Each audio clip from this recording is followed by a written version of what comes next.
Bueller, Bueller.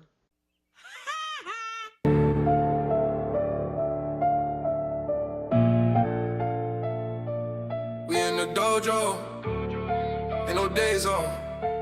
The way isn't training, you don't bleed in practice, you die in the field. Look, swinging the wood till my knuckles are bleeding. I don't need rest, it's the combat I'm needing. 10,000 hours, I'm locked in the zone. Carving my spirit right down to the bone. Stepping my radius, watch how I sever. I'm swinging this blade like I do this forever. Practice make lethal, the rest make me cold. I'm gripping the steel till my body gets old. You talking that talk, but you skipping the gym. I look at the weekend, I pity for him. Every single morning, I wake up and strike. You never seen discipline looking like. I empty my lungs and I swing out the chest. I treat every shadow like it is a test. The way is the practice is war. I leave all my enemies down on the floor. Rap at the right, yeah, we put in that pain and don't talk about love, but the ways and training. Blood on the wood and the sweat on the mat. I'm drilling the bases, I'm leaving it flat. Rap at the right, yeah, we put in that pain and don't talk about love, but the ways and training. Slide in the footwork, I pivot and pop. I'm built for the trenches, I never will stop. Look at the calluses, cover my hands. I'm executing these tactical plans. You sleeping in late, I was up in the dark. Leaving the den in the wood and the bark. Slow down the tempo, I'm taking my time. Perfect the angle, I perfect the crown. 1,000 more cuts just to build up the muscle. You don't understand the extent of the hustle. Drilling the parry, I'm drilling the block. I'm beating the sun and I'm beating the clock. There ain't no secret, there ain't no hack. You step on the battlefield, you don't come back unless you put hours and hours of sweat. I am a consequence, I am a threat. Continual practice, I never retreat. I'm dropping the opposition at my feet. Rap out the rap, yeah, we put in that pain and don't talk about love, but the ways and training. Blood on the wood and the sweat on the mat. I'm drilling the bases, I'm leaving it flat. Rap out the rap, yeah, we put in that pain and don't talk about love, but the ways and training. Slide in the footwork, I pivot and pop. I'm built for the trenches, I never will stop.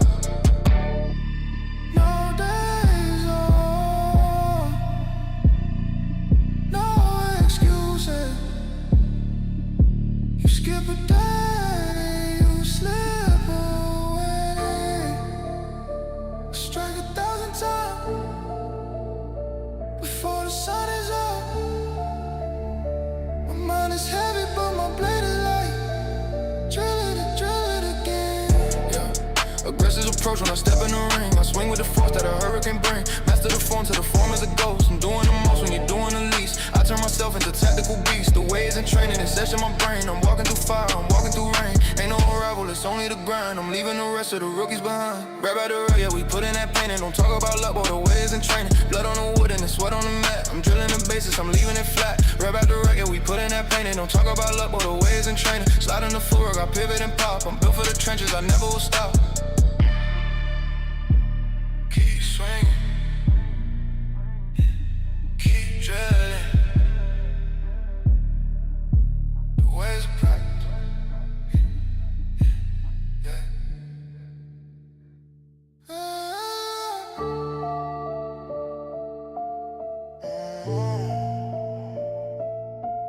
Yeah. The ways of.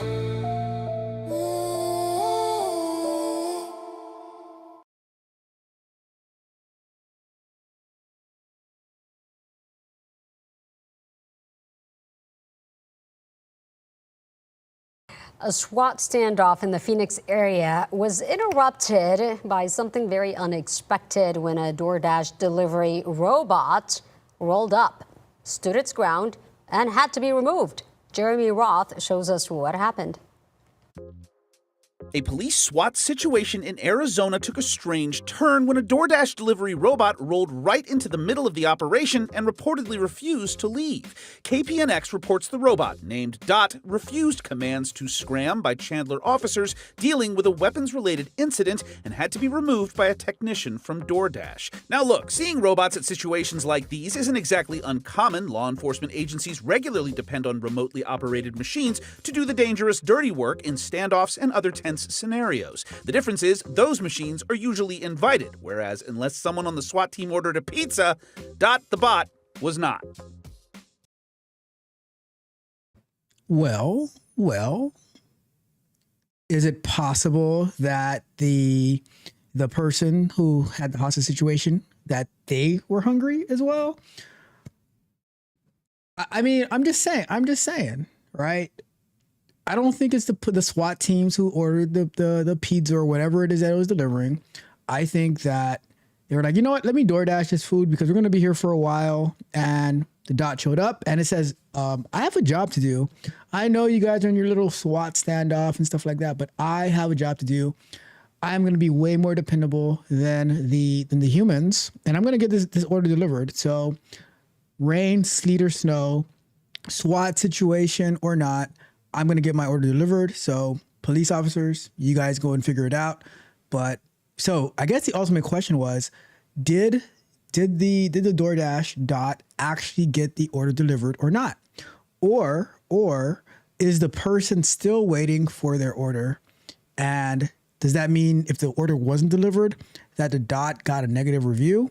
Let me know your thoughts. Well, do you think that this is a strike against the dot, or was he just doing his or her job? Let me know your thoughts. Anyways, enough fun and games. Welcome to the show. Another day, another win. Good afternoon. I am Tickle Ralph. We are engineered to win. We are the winning team. How is everyone doing today on this fine Sunday afternoon? Happy Father's Day to all of the fathers out there. Shout out to you for putting in the work day in and day out. How is everything? How is your weekend going? How did your week go last week? How is your... I'm annoyed. Why is my frame rate slowing down? Always have to deal with this. It's like you just can't get good help nowadays. Let me. It's going down. Give me a second. Let me see what's going on. Let me close some stuff out.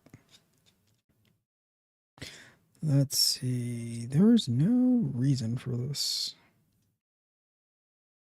Come on, catch up.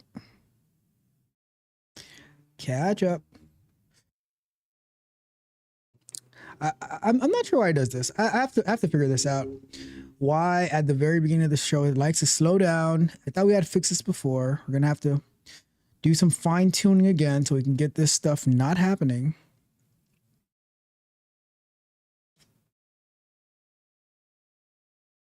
Let's see. Got space.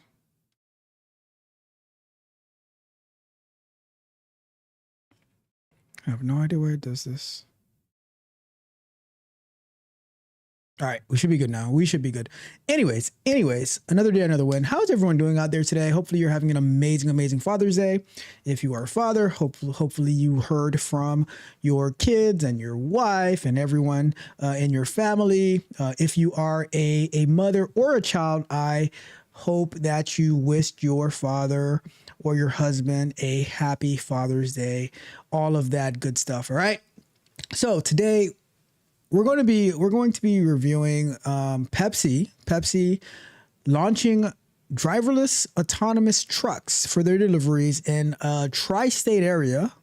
We're going to be reviewing it. We're going to be talking about Google's 1.5 data center expansion in Jackson County. Honestly, I don't even know where Jackson County is. If you know where Jackson County is, drop me a comment. It's a $1.5 billion data center investment in Jackson County.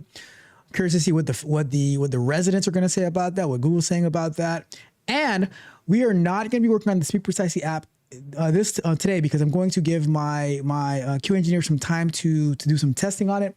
So what we're going to be working on is setting up MCP servers, model context protocol. We're going to try it out. I want to do like Jira. I want to do GitHub, and I want to look at what kind of custom MCP servers that we can build and how they can benefit us in the things that we do. Maybe a little bit of investigation for MCP server for our jujitsu rag, and we're going to try it in Gemini, in what is that other one, in Claude, and maybe if we have time, maybe in Codex as well. So that is the plan for today. Before we jump into any of that, quick housekeeping. Thank you guys so much for subscribing to the channel. I really appreciate you allowing me to add a little bit of value into your life. You guys are absolutely amazing. Hopefully I am able to share some information with you. If there's anything that you would love for me to touch on, then drop me a comment, send me a message, and I definitely will do that. Shout out to my tech barbarians. We do have Scrum Night tonight at 6 p.m. Eastern time. Looking forward to us meeting up. And everyone who is watching, they can go to techotrap.dev. They can stream the Scrum Night live. I'm going to be doing the meetup on Google the Tech Barbarians. We can stream it live at techcultureapp.dev. So we can go over there to watch, but we're going to be doing some amazing work. I've already been seeing what we've been wrapping up. So it's going to be really, really informative. And you can ask any of the Tech Barbarians questions as we work through wrapping up our last 2 weeks and we plan on our next 2 weeks. So looking forward to seeing you there. We do have a Vibe Code and Chill next weekend, next Saturday. It's going to be absolutely amazing. I already have Life Lessons told me that Life Lessons has so many good things to share with us. Junior is we didn't get to see what Junior's been cooking up since he got out of Lovable Jail, but he is back in Lovable Jail now. So we're gonna see what he's been working on, and we're gonna talk about that. And I have some insight to share from my trip and a lot of AI information, AI news. So all of that good stuff happening over at techcultureapp.dev. I am looking forward to speaking to you guys. So join us over there, the Tech Barbarians. We have an amazing, amazing time. And then shout out to my Tech Mercenaries, the YouTube channel members who keep this channel going across the entire world. We hit Africa, we hit India, we hit Russia, we hit Taiwan, I don't know if we get to China, but as far as we can reach, we get there, right? So shout out to every single last one of you guys who put in the work. We are the absolute best. We the best. I truly appreciate you. And let's go out there and continue forever and ever to get it. All right, so tomorrow I'm going to be dropping Candid Conversations. We're going to be going over the commencement speech that Sundar Pichai gave, the CEO of Google, at Stanford University, one of its alma mater. I think he got his master's from Stanford. And if you guys remember, like about 200 or so students walked out of the commencement speech that he was giving, which was very rude. So it's that same commencement speech. So what they rejected, we're going to embrace. We're going to see what we can glean from his knowledge as like basically the biggest tech company in the world. So we're going to watch it, and I'm going to give my review, what I agree with, what I don't agree with. But at the end of the day, it is about what can you learn from other people who are in higher places than you, and apply it to your own life. So we're going to be reviewing that tomorrow. We're going to be back live on Tuesday night, and then on Wednesday, software explorations, and so forth. All right. So that is the plan for the week. Looking forward to seeing you every step of the way. All right. So let me check the chat real quick, and then we're going to get into our first segment of work. I got my guy Junior in the building, Junior Largy in the building. See, I am not like Rod Brown. I am not like Kerry who be saying Junior Largy. I made that mistake once, never again. It is Junior Largy in the building. Says, what's up, family? What's up? Shout out to my guy Junior. And Junior, by the way, I was playing basketball this morning, and one of my friends, he was telling me about he's going like on a trip next month, and he got a drone, and I was like, oh yeah, because he wants to take a shot. I was like, oh yeah, my one of my friends, they got this nice drone footage where they were driving along the coast, and they got the drone to follow them, so that was awesome.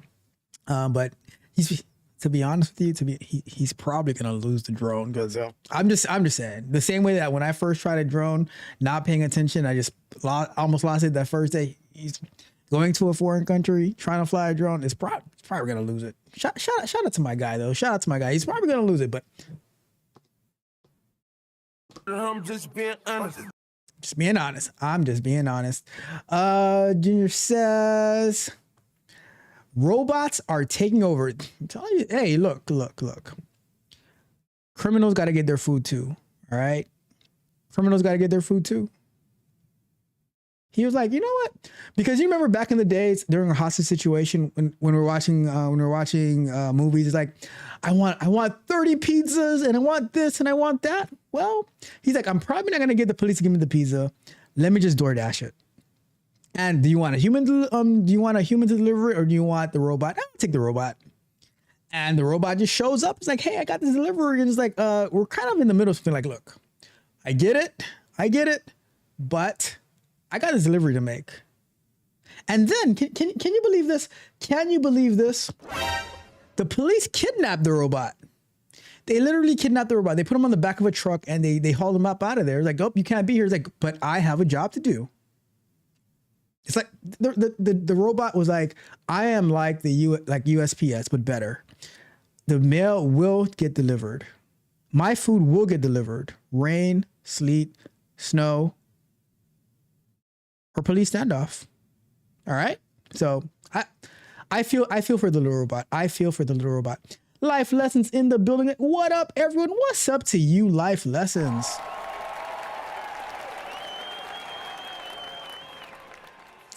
Junior says, if he plays it safe, he will be fine. I hope so. I hope so. All right. Because the worst thing is, let's say he's recording and everything, and then he loses control, and now the robot lands God knows where. Or not the robot, the drone lands God knows where. So I wish him the best. I wish him the best. All right. So here's what we're going to do. Here is what we're going to do.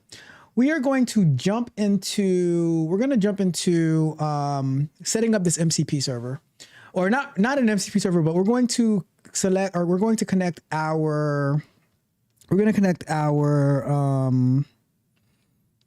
coding tools, coding agent like Claude, Gemini CLI, and I've never used Codex before, but I do want to do Codex because I see that you can do it. You can use it the same way as Claude with the API key. So I wanted to connect it to my use the API key to connect and set up Jira as well. So we're gonna do Jira first. So let's go ahead and put in our first. Well, before we even do that, let's do a quick recap on what exactly is an MCP server. So let's go over to Gemini real quick and say, what is an MCP server and how would it benefit me using it? So let's just start off generic. What is an MCP server? So an MCP server stands for Model Context Protocol. Server is an open standard architecture that acts as a bridge between an AI model like Gemini and external data sources like tools or local systems. Think of it as a universal adapter for AI. Instead of a developer writing custom code for every single app to talk to an AI, an MCP server provides a standardized way for the AI to securely access your data, read files, or trigger actions in other software. Here is the breakdown of how it works, and more importantly, how it directly benefits your workflow. So, how an MCP server works. Traditionally, I didn't even put up our first 20. Hold on. It's time to Almost forgot. All right. So, would have been just blabbering all day, all night, and then Rod Brown was like, "Drown already." I'm like, but I didn't hear nothing to tell me to drown. So, we got it now. We got it now. Luckily, before Rod Brown shows up, because, he'd be a little feisty, he'd be like, drown already. I'm like, I'm sorry, Rod Brown. Gee whiz. Traditionally, AI are isolated within their chat windows. They only know what you type or paste into them. An MCP architecture splits the setup into three parts: the client, the AI interface or development environment you're using; the MCP server, a lightweight background process that exposes specific data or tools, for example, a server for your local file system, a server for GitHub, or a server for a database, the data/app, the actual files, API, or software you want to interact with. So you have your AI client like Claude Code, you have your MCP server like, let's say, Jujitsu MCP server, your data/dev tools. How it benefits your workflow. As someone deeply involved in software development, quality assurance, and content creation, MCP servers can rapidly upgrade your productivity by turning your AI into an active collaborator rather than just a sounding board. Context-aware local development and QA. Instead of copying and pasting code snippets, file structures, or test logs into a chat window, an MCP file system server allows the AI to securely read and write to your local workspace. Automated testing. You can grant the AI access to your test repositories. It can scan your existing page objects, analyze test failures from logs, and refactor or generate new scripts on the fly. Deep code understanding. The AI can navigate complex multi-file structures to see how components interact, making architectural advice and debugging highly accurate. And then seamless integration with dev tools. Because MCP is an open standard, there's a rapidly growing ecosystem of pre-built servers. You can hook your AI assistant directly into GitHub. Oh, I want to do that. Let the AI review pull requests. So let AI review pull requests, check issues, or track repository changes without leaving your workspace. databases, securely query local or development databases, Postgres, MySQL, etc., to analyze schemas or generate test data. Jira/Linear, track project management tickets, update task statuses or draft issues, descriptions automatically based on your current coding context. Supercharged content and knowledge management. If you manage a lot of digital assets, research or video ideas across multiple across different platforms, MCP servers can bridge those gaps. Note taking and research. Connect your AI to markdown folders or tools like Obsidian. It says AI automation. Run local scripts to interact with web API seamlessly to automate repetitive tasks like aggregating content ideas or formatting data. And then security control. One of the best advantages of the MCP architecture is that servers run locally on your machine or within your controlled environment. You decide exactly which folders, databases, or APIs the server has access to. The AI cannot touch anything outside of the explicit boundaries you set. All right, so I have a question. How do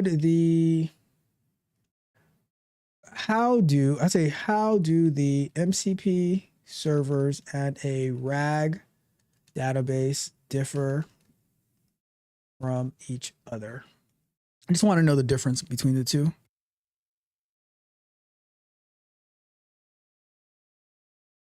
And maybe you can even connect them to like make them work together. While both the MCP server and the RAG retrieval augmented generation database are designed to give AI models access to information they weren't originally trained on, they solve entirely different parts of the problem. The easiest way to think about the difference, because when I first heard about RAG and MCP, I'm like, they confuse me, right? Says, so RAG, a specialized filing cabinet optimized for searching through massive amounts of static text. So for instance, when we're working on Thursday nights on our jujitsu RAG, what we just did was we indexed the PDF of the IBJJF rulebook, right?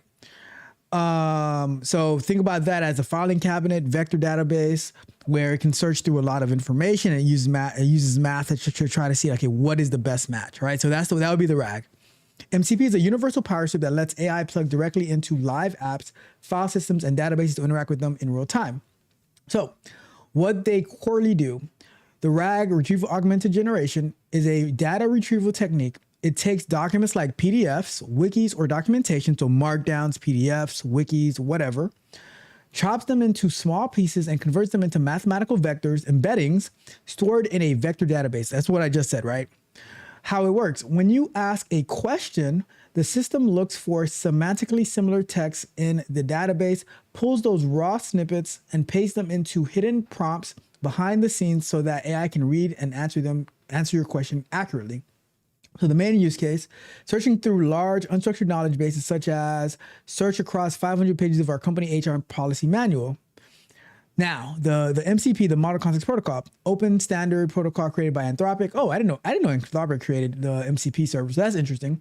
It doesn't store data at all. Instead, it defines a standard way for an AI client to communicate with a local or remote server that has direct access to tools, APIs, or files. So how it works. The AI says, I need some content from source components button file, or I need to check the open issue on GitHub repo. MCP servers fetches that live data on demand or executes that specific action. So the main use case would be interacting with live dynamic systems, local file systems, or existing software tools. For example, read my local project files, run a terminal command, or update a ticket in Jira. I'm not going to read through each of these, but where they run, usually hosted in the cloud, Pinecone Weaviate, or heavy local database. And the MCP is a lightweight background process running locally on your machine or server. How they handle a practical example. Imagine you want an AI to help you debug a software issue.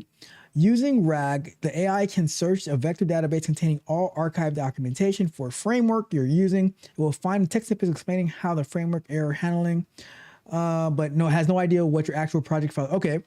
It says using MCP, the API connects to the local MCP file server. It can actively open your specific package.json, read the exact error logs, modify broken code to save the file. They are better together. They aren't mutually exclusive. In fact, they're highly complementary. You can actually wrap a RAG database inside an MCP server. Interesting. For example, you could have an MCP server called MCP Server Knowledge Base. When your AI needs to look up historical project documentation, it asks the MCP server to query the RAG database, pull the relevant concepts, and bring them back into your live coding session. So can you give me an example? Can you give me an example of how we could use the RAG database we've been testing for our jujitsu docs, and then have an MCP server that MCP server for jujitsu. I don't know. What would that use case look like? Here's a brilliant way to conceptualize it. By combining a RAG database and an MCP server, you create a highly sophisticated context-aware AI assistant for jiu-jitsu. In this setup, RAG acts as the brain, the deep library of knowledge, while the MCP server acts as the hands, a tool that connects your live apps, logs, and files. Here is exactly what the combined architecture and use case would look like. So the RAG database knowledge vault stores your static, semantic data. It contains instructional PDFs, transcripts, or video seminars, notes on complex positional hierarchies, and official IBJJF rulebook. The MCP server, the system connector, this runs locally on your machine to integrates with your custom app. It has the, so you can go into the custom app. It has the power to read, write your local markdown training logs, interact with database tracking with your training hours, or check a calendar. AI client, where you type, when you ask a question, it uses the MCP server to check your live training logs and uses your RAG to pull that exact technical detail details needed to solve. So a practical use case, the post-training game. Imagine you just got back from a tough training session, sit down at your laptop, and you open your AI assistant. Step 1, AI checks your live data via MCP. I got smashed in half guard passing today by heavyweights. Never. That will never be my use case. I will never get smashed in half guard passing by heavyweights. All right. I do the half guard smashing. Okay. Let's analyze my recent logs and fix this. The AI uses MCP file system database server to instantly scan your recent training entries or your application database. What it finds via MCP, it reads your logs from today and notices a recurring pattern over the last 3 weeks. You've noted 4 times that you're losing your underhook when playing bottom half guard against partners over 90 pounds. Nope. That is not me. How dare we speak Merry Christmas? Nope, not me. I cannot relate to that use case at all. The AI fetches the technical solution via RAG. Now that the AI knows exactly the context of your problem, it needs a technical solution. It can't just guess. It needs a high-level instruction. The AI queries your Jiu-Jitsu RAG database. It searches the semantic vector embeddings for concepts like half guard bottom versus heavyweights, preventing the smash pass, and underhook recovery. What it retrieves via the RAG, it pulls the exact text snippets from transcribed seminars on Coyote half guard. Who is Coyote? A PDF breakdown of Leichen Ga, I guess he's Coyote half guard concepts, and specific defense criteria from your master notes. Then the AI executes an action via MCP. AI synthesizes the live context MCP and the technical solution RAG to give you a highly personalized answer. Looking at your logs from this week and last Tuesday, you're consistently losing the underhook because you let your back flatten early against the heavyweights. According to your master notes on Coyote guard, against the heavier passing opponent, you need to stay strictly on your side and post your outside hand to frame the hip immediately if they try to cross face you. Interesting. I put together a 3-step positional drilling plan for your next session to focus on framing and hip shrimping back to a deep underhook. That is pretty good. You reply, awesome. Save that plan to my training journal for the next Tuesday. The AI uses the MCP server again to actively create a new markdown file in your local project folder. It injects it directly into your custom training app. That is pretty cool. That is all right. Cool. That is good. That's good. So with that being said, I am going to open up. Let's go to here We're gonna go to here and we're gonna say, oh, not that. What am I using?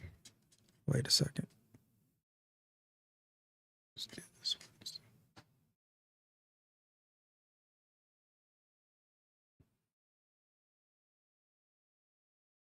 Okay, so let's go over to here and let's say split vertically. We're gonna go 3 ways. All right, we're gonna do it. We're gonna do a 3-way. All right, 3-way. I'm gonna keep it professional. I'm not gonna say what I was thinking about saying. You know, we're gonna keep it professional. You know, but Claude, I trust this folder. Gemini CLI. Oh wait, let's do it. Let's do an upgrade real quick. Brew upgrade Claude. Is it Claude Code or Claude? Let me see. Let's say Gemini.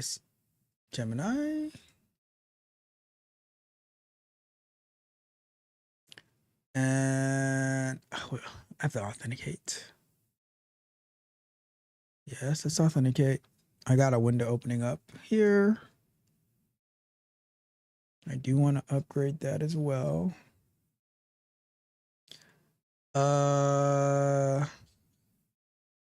What? What? How dare you? Failed to sign in. Message. This client is no longer supported for Gemini Code Assist for individuals. To continue using Gemini, please migrate anti-gravity suite.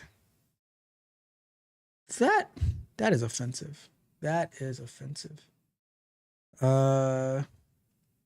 Brew upgrade Claude Code. This client is no longer supported. So I guess we can use an API key.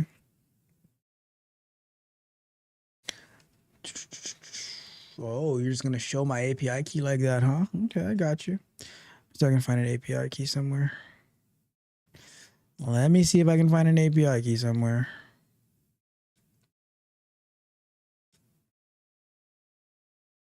Gemini serious now.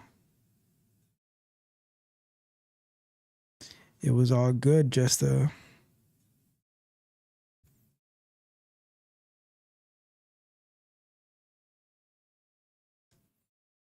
let's try this one. Let's try this one. Let me go away from the screen real quick.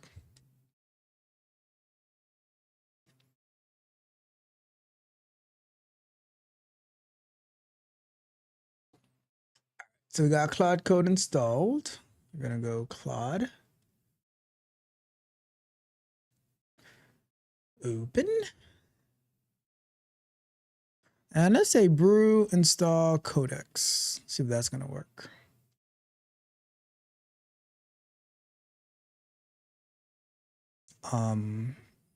Yes. All right, so installing Codex. Yes, I trust it. And so we're good here. Let's do, whoa, open. So Codex is getting installed. And we're gonna say clear. And we're gonna say brew upgrade Gemini CLI. So we have Codex installed. And let's say we just do Codex. I've never set up Codex before. Sign up with ChatGPT. I do not have a ChatGPT Plus plan, but we can do provide your own API key, pay for what you use. I like that. And I guess I'm gonna have to go away from the screen again because they just continue to be showing all of my business. Let me see. Do I have a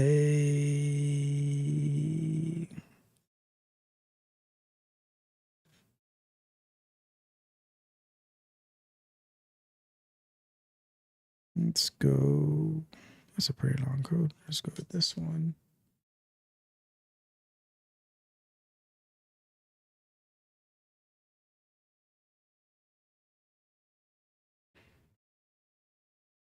All right, so we have everything set up. We're gonna do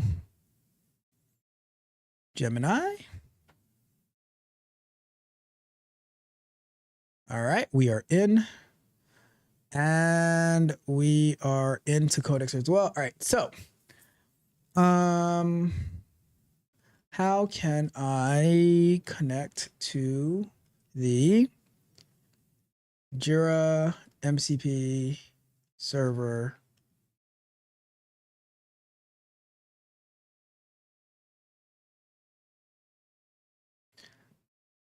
It kind of sucks that I have. I'm gonna query Gemini about this because it sucks that I have Gemini Pro, but it's saying that I can't connect with it. That's a bummer. I thought I upgraded. Let me see. Brew upgrade Gemini CLI.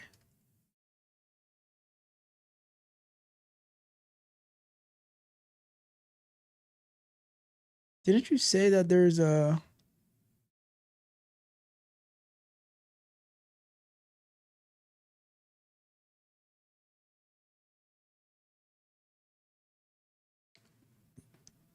Brew upgrade Gemini CLI?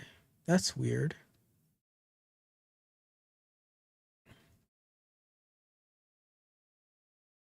Brew update. All right. Let's see.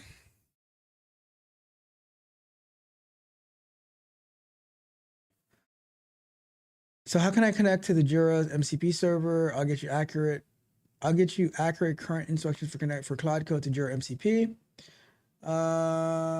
Let's see. Claude add transport. Then start.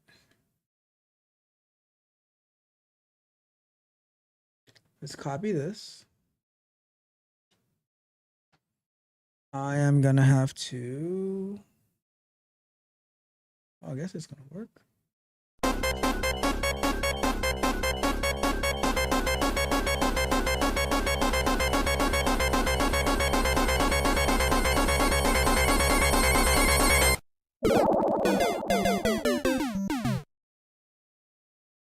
All right, so we have it added. Then Jira is now in your user config, so it's available across all projects. Next step, authenticate. This won't work until you close it out and then open it back up.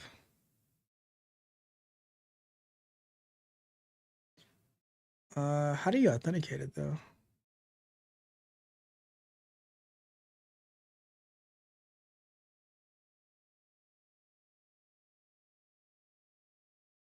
But how would you authenticate it? This won't work in your, let me see. So we have Open Viking registered, right? So let's say we close that. We could at least get before we go to break, get this one working. So we have Jira. Let's say we authenticate. So it's gonna open up in a, ooh. Let's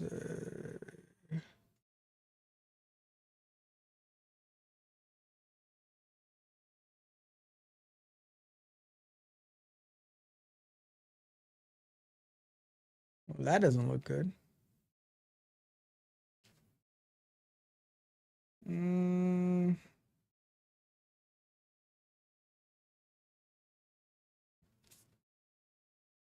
Just do this real quick. Jira.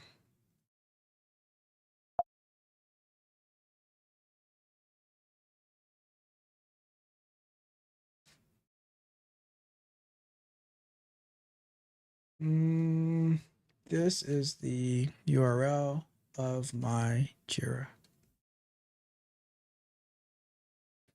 Let's see what happens with that.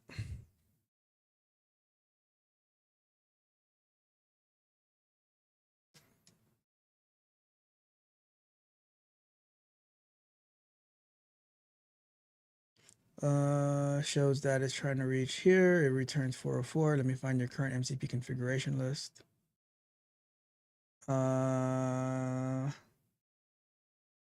Yes, proceed. Founded the fix, all right.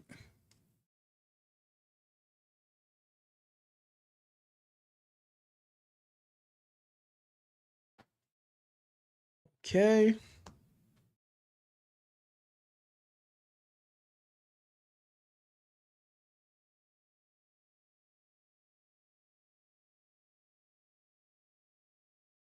Let's stop that.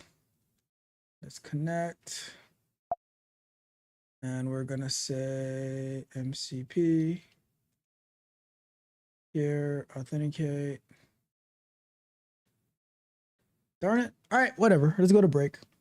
We shall go to break and we'll come back to it and try to figure out why is it not allowing us to connect. So let me go and check the chat real quick and then we will get to work. We got my guy in the building. Rod Brown says, acknowledge me. My dear friend Rod Brown, you are thereby deemed acknowledged. Welcome, welcome, welcome. Shout out to my guy Rod Brown.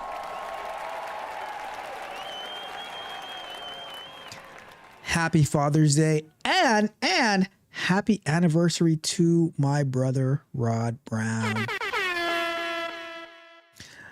Magnetar says, there goes the guy with the spooky stories again. Why won't he just wait until October?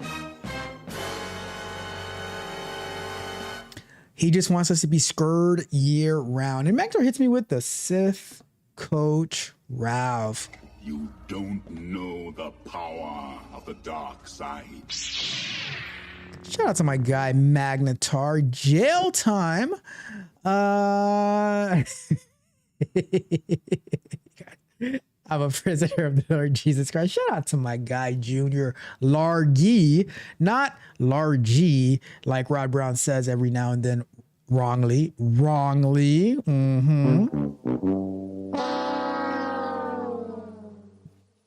All right, let's jump into our first topic, our first break topic of today.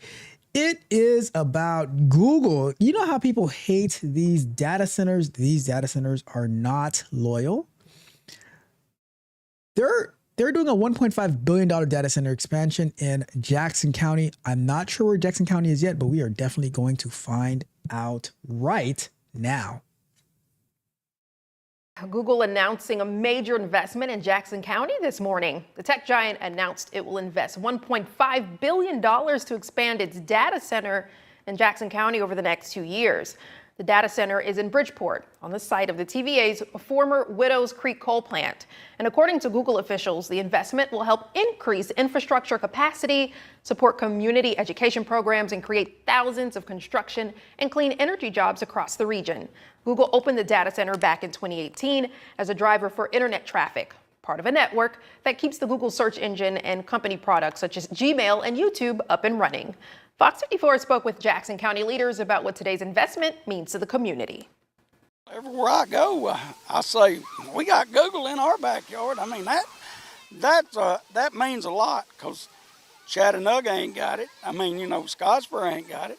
Bridgeport's got it. Sitting in a park that was built in part with grants from Google and local contractors, Bridgeport Mayor David Bubba Hughes spoke with us, reflecting on Google's plan to invest more than $1 billion into the nearby Jackson County campus. For Mayor Hughes, Google is helping push business into the Riverside town. All our business is doing good. I mean, our Family Dollar, Dollar General. All right, so Jackson County is in Alabama. And if you cannot tell by the hat and the accent of the individual speaking, that is definitely Alabama. So the data, so I Googled where the Google data center is located in Jackson County. It's in the foothills of the Appalachians, where a coal plant once operated now sits on a massive data center operated by Google, and it's about to get even bigger. So this week, like we're reviewing right now, they announced a 1.5 expansion of the Jackson County, Alabama site. So let's continue with the video. Or grocery stores, or Hardee's, or restaurants. I mean, everything's just picked up since all these construction workers come into town. Mountain Lakes Chamber of Commerce CEO Rick Roden tells us that for every job Google brings, more are right behind. For every job that Google has, and right now there's anywhere every day there's 250, 300 people on site that work at Google or work for Google or support Google, 250 to 300. For every job that Google has supports 9 other jobs in the community. Because all of our local businesses have opportunities. They may not work for Google, but they can work at Google. And during construction phase, you're looking at first time was close to 2,000 construction workers for the next 2 years. With those jobs and the support Google has invested into Jackson County, Roden says the county is just starting to see growth. All of a sudden, it opens doors to where other companies look at us and say, you know something? If they're there, we ought to look at Jackson County. So we're getting more opportunities just because of Google. And all of a sudden, we can kind of almost pick and choose the best ones because the growth is coming. There's no question the growth is coming. We're getting more housetops. We're getting more business. Retail growth the last 2 years have been phenomenal. What we've landed in the last 2 years, it's only the beginning. Google also announced a $550,000 donation to the Jackson County School District. This funding will provide STEM education kits for students in grades 4 through 8. State Senate Majority Leader Steve Livingston said Google's continued investment will have a lasting positive impact on families, students, and businesses across Jackson County. But aren't we supposed to hate Google and hate these tech companies that are you know, because they're so evil and they are adding these data centers that are taking up all of our energies, and they're probably going to be powering AI soon, and it makes this little noise at nighttime, this little humming noise that prevents people from sleeping. And you know, they like, aren't we supposed to keep these empty lands destitute? I mean, the guy with the Alabama hat seems pretty excited about what Google is doing in the illustrious state of Alabama. So I'm just curious, like, are we supposed to hate data centers? Are we supposed to hate these tech companies? Or are we supposed to be happy that they're investing in the area of the country where they say there's no people? Should these tech companies be investing in what they call, quote unquote, flyover land, the forgotten men and women of the United States? Should they take the coal mines and refactor them to put data centers and give people jobs? Or should they be like, they hate us anyway? I don't know. Sounds like the people in Jackson County, Alabama like it. So it's always weird to figure that out. So what we're gonna do, let's take a look at some pictures of this data center first. We're gonna go to here. And so I guess this is one on the site of former Alabama coal plant. Google's bets big with data center expansion. So I guess this is where the data center is. Let's see, Jackson County Google data center. Let's see how this thing looks. There goes the data center, 2 ladies in the data center. Here, looks kind of semi-small. There it goes here. Here. Looks good to me. So I asked Gemini, how many jobs did the Google data center bring to Jackson County built in 2018? And how many will it bring with their $1.5 billion expansion in 2026? Because when Google officially broke ground in Bridgeport Data Center campus in Jackson County, Alabama, and began expanding it. The employment numbers shaped up as follows. Initial build, when construction launched in April 2018 on the site of their retired TVA Windows Creek coal plant, the initial 600 million investment was projected to bring 75 to 100 highly skilled full-time permanent jobs. Only 75 to 100? Including computer technicians, engineers, security, and facility roles. Over the next few years of operation, that baseline grew to support hundreds of full-time on-site positions. Nice, that is awesome. So $600 $600 million investment. They estimated 75 to 100 highly skilled full-time permanent jobs, and then it grew to hundreds for full-time positions in Alabama, because there's not supposed to be jobs in Alabama, right? But look at that. So I would guess right now there was about, up until this point, a few hundred full-time on-site positions. 2026 to 2027 expansion for the massive $1.5 billion expansion. So let me see. 8 years ago, they invested $600 million. Now they're going to do $1.5 billion. Announced in June 2026, Google investment focuses heavily on scaling up infrastructure through 2027. While Google hasn't publicized a locked-in exact number for new permanent tech roles, the labor impact breaks down into two categories: construction and contracting. The expansion brings over 1,000 contract construction workers to the site during peak development phases. And then permanent operations. The project is designed to actively scale up and add to the already hundreds of full-time jobs currently supported on campus, along generating broader local economy activity to regional vendors, maintenance crews, and service providers. So initial build was 75 to 100 for the 600 million, and expansion 1.5 billion adds to the existing hundreds, also the 1,000 expansion phases. How does the local economy benefit from the data center and the expansion? So just some things that we want to look at to see, what benefits does it bring to the local economy? How many new jobs are they going to bring? And then we're going to look at, are there anybody who is vehemently opposed to the Google Center and its expansion? Local economic and community benefits stem from Jackson County Data Center and its massive 1.5 expansion stretch far beyond the direct headcount on campus. Because the facility sits on a footprint retired TVA Windows Creek coal-fired power plant, it effectively breathes high-tech life into the old industrial cornerstone. Indirect jobs, so the construction jobs, that's one. Prioritizing local vendors for its daily operations. Google actively prioritizes regional business for ongoing operation support, including localized facilities maintenance, landscaping, industrial cleaning, and food catering operations. So they hire and contract local landscapers, local facilities maintenance, local cleaning people, local food and catering operations. They're contributing. Upgrading local infrastructure, zero cost to residents. Data centers are massive resource consumers, which frequently spark local worry about utility grid strain. To offset this, Google signed the Ratepayer Protection Pledge, which yields distinct local infrastructure benefits. Self-funded utility upgrades. Google pays for 100% of its own power and utility infrastructure costs.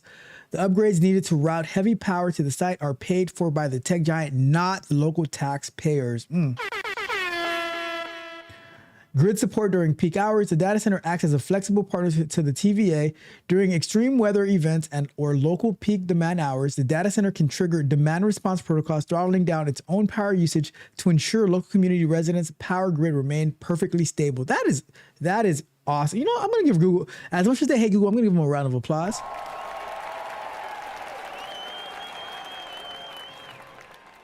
And lastly, the way that they benefit the community, direct community and education funding alongside the $1.5 billion investment. Announcement, Google launched a significant immediate impact community fund aimed to directly at Northeast Alabama families.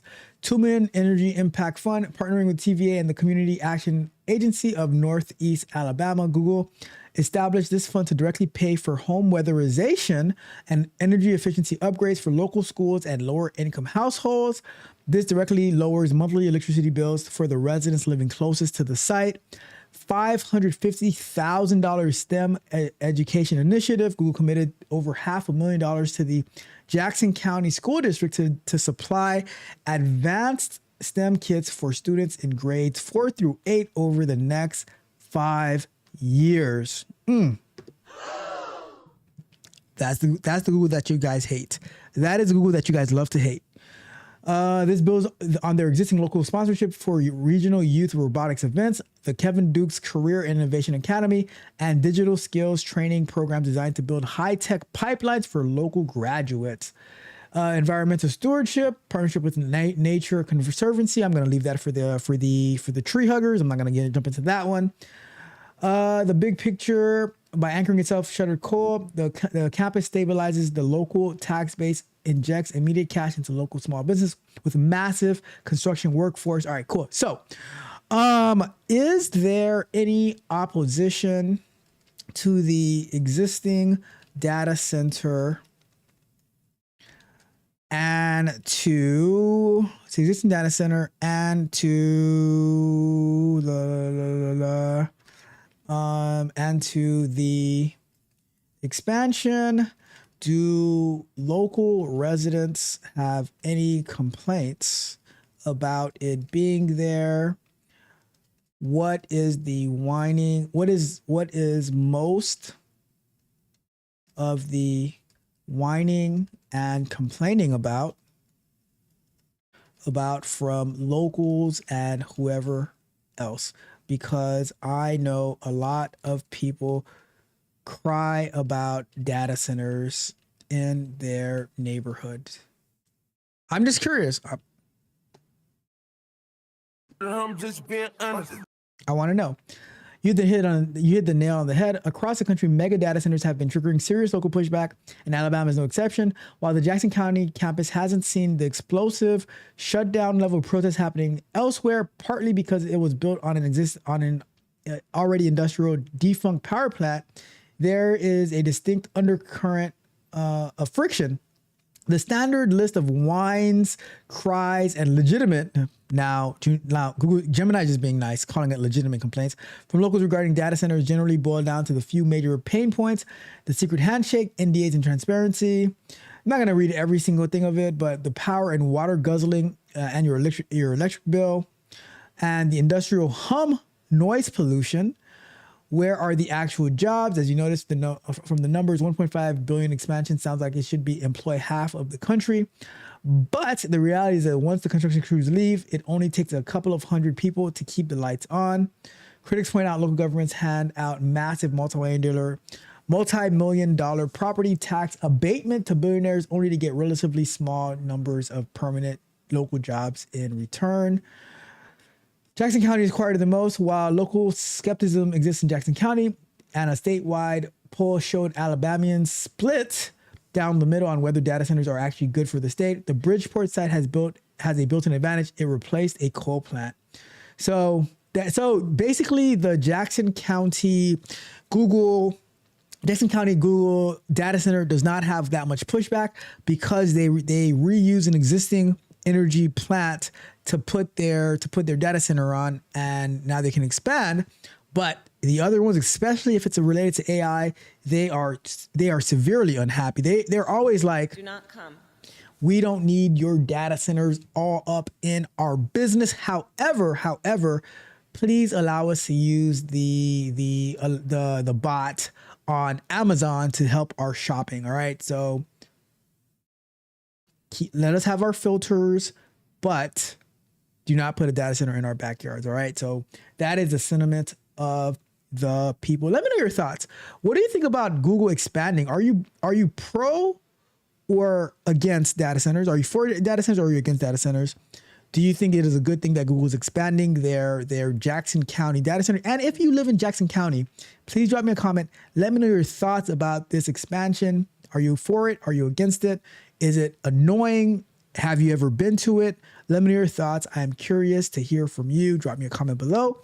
Do me a favor as we wrap up this video. Like, share, subscribe. Hit the notification bell so you know every time we go live and drop new content. As we go to techcoachtrap.dev, join us for Vibe Code and Chill, join us for our Scrum Nights, get access to the Tech Barbarians coaching portal, Resume Flow, and the Speak Precisely app so you can revolutionize all areas of your life over at techcoachralph.dev. All right, alrighty then. So let's go ahead and let me check the chat real quick, and then we're going to jump into our next working segments of the day. Let me see. Sounds like Alabama. The accent gives it away. You know what? It is not good life lessons to stereotype. How dare you? Even if you were 1000% right, you should never, ever stereotype. Except if your life is on the line. And then if your life is on the line, you stereotype all day, all night long. All right. But when we're trying to figure out where a place is from on YouTube, you should never, ever, ever stereotype. I'm just saying. Bruh. Just saying. I'm just being honest. Anyways, I was messing. Life says Google is taking over everywhere. I am still Team Google. I am still Team Google through and through because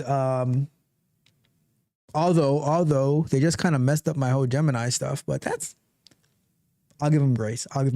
You know, they started implementing their quotas and their limits on my Gemini usage. Now they're saying, oh, I can't use this and that. It's all good. Bubba Hughes, that's the whitest name I've heard in a while.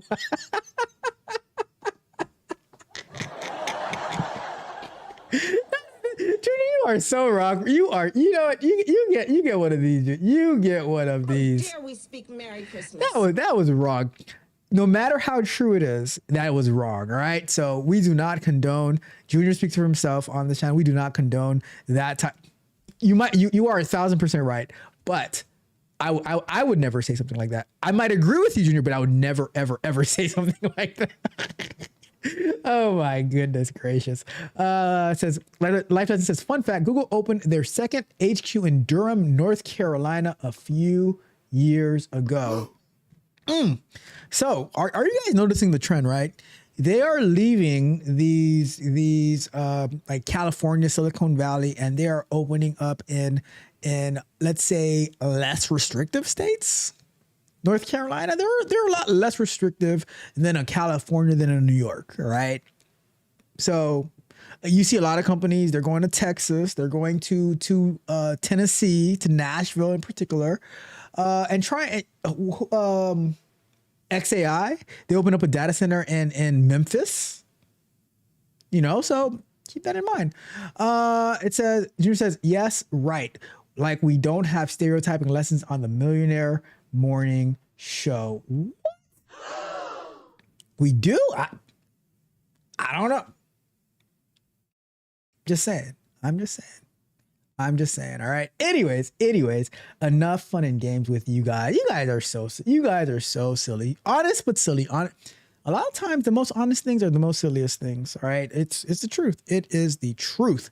All right. But we're going to jump into another segment trying to figure out this MCP stuff, and then we're going to get into so this is going to be our last working segment. Then we're going to get into our last story about Pepsi. Our last story is going to be about Pepsi saying, you know what, drivers, y'all get out. We don't need y'all anymore. We are going to be deploying autonomous trucks in 3 states. So that's going to be our last break, but we're going to get into this last working session for now. All right. Put up another 20. Let's go! All right, so what is going on with this? It is not letting us connect to Jira.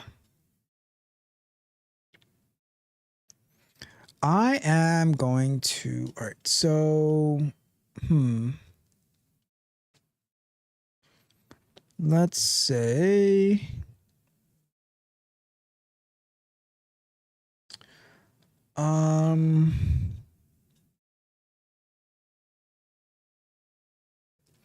when trying to connect to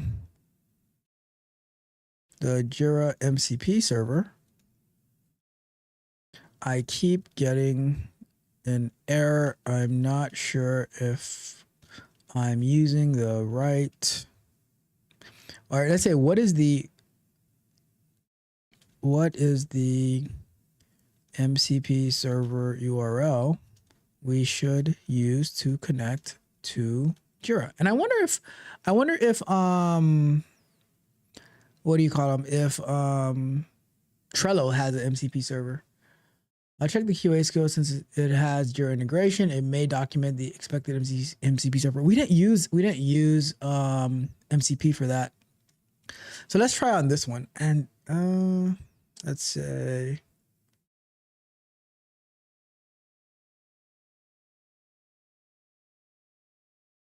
I don't know, for some reason it's telling us to upgrade Gemini, but it's telling us there's an upgrade for Gemini, but when I try to install it, it keeps getting the, I don't know, whatever. How can we, let's say, let's try GitHub on this one. How can we connect to a GitHub MCP server? Let's see. So if you're all right, so your QA code does not use MCP. I know that. It connects to Jira, or we know that. So if your goal is to just pull Jira stories into QA coaching workflow, there's no MCP server to configure. If you generally want Atlassian MCP, use OAuth token based on your login, not an API token. So why isn't it working?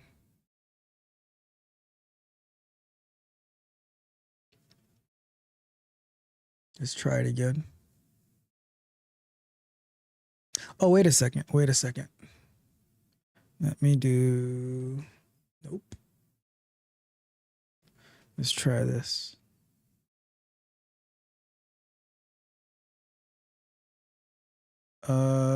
Let's try that. All right, so that should add it. We go back to Claude and we do MCP and we go to here, enable.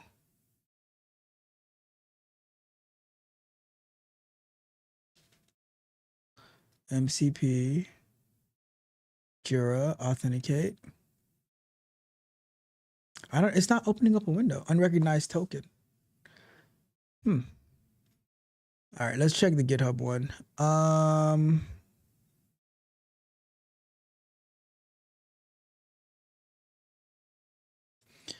all right, forget Jira for now. Let's say, can we add a GitHub MCP server? So connect to GitHub MCP server to your Gemini CLI. Follow these steps. Set your GitHub personal access token. Export your GitHub token to your environment variable. Ensure it has a, yeah.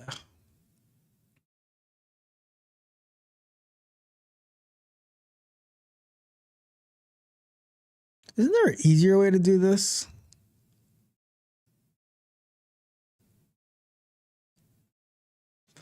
Let's see. So it looks like Claude makes it easier to set up your MCP server than Gemini does. Let's try in GPT. How can I set up a GitHub MCP connection? Let's see if Codex is going to do it. So I also need to get, all right, so let's say OAuth.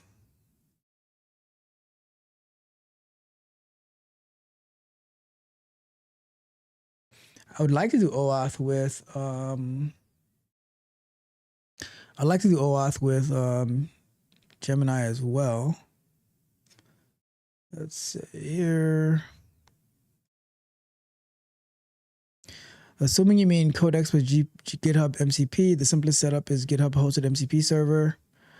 Create a GitHub PAT with your minimum access that you need. So I need a PAT for all of them.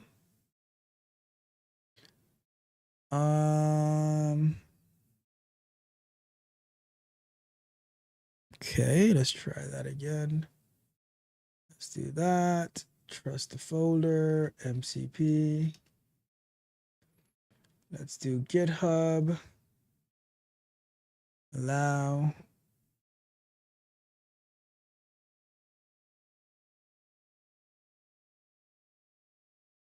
SDK auth failed auth server does not support dynamic. What? So let's say this is why it's important to try these things out, because we could just say, oh, I'm going to try it when I need it. And then now we run into all these issues. That's why I always like to try these issues that we're having.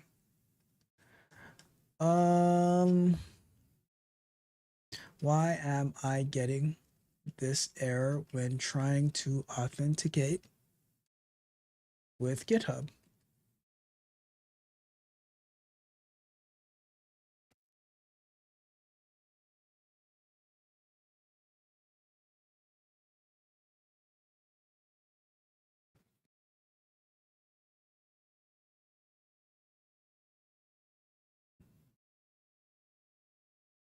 The error comes from the OAuth layer of the MCP SDK flow.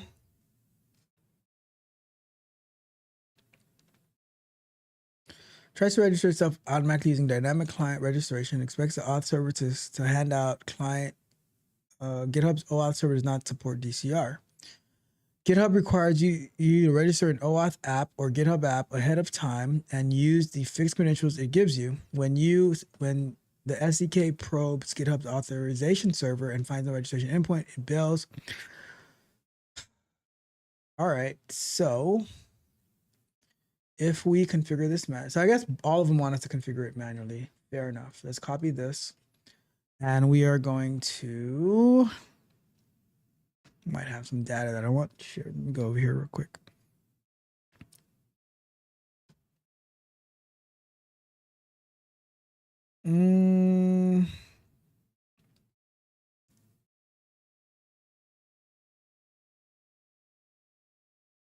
Vim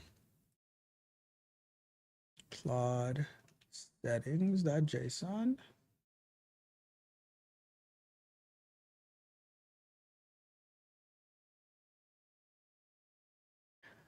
And where is this supposed to go?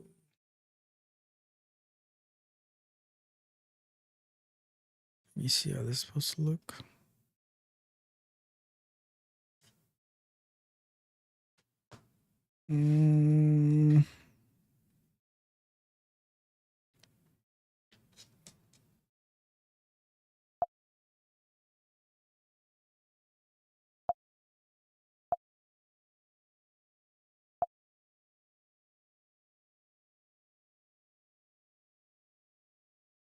So I am trying to add this server here. How does it go over here? What if I just put it?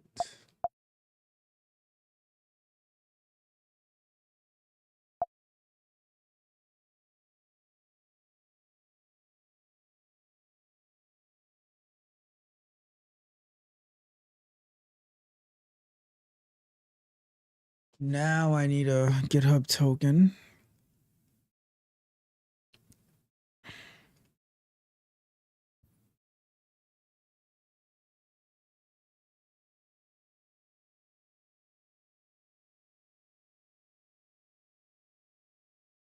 If I go over here and I go to settings and I go to developer settings and we go to Personal access tokens, one of these, generate new token. Use GitHub Mobile.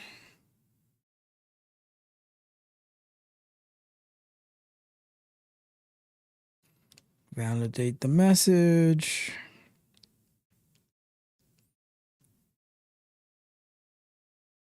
Okay.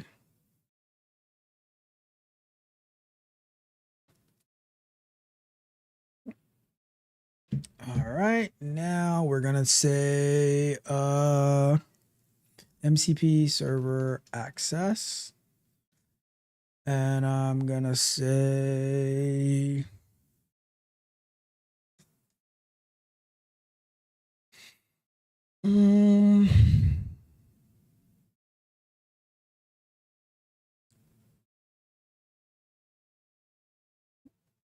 let's go here.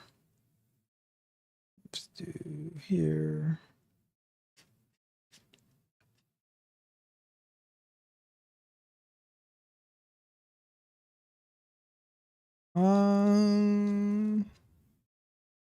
Didn't say what kind of permission it needs.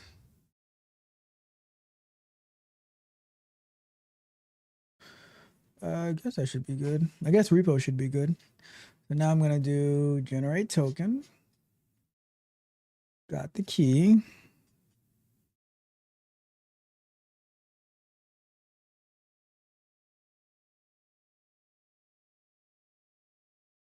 I am going to put it in.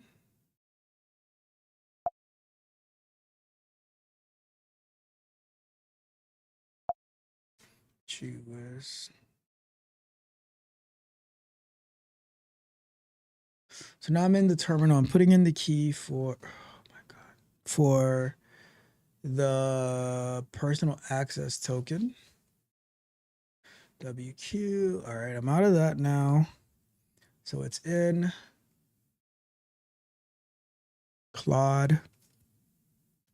Yes. MCP. GitHub. Authenticate. Oh.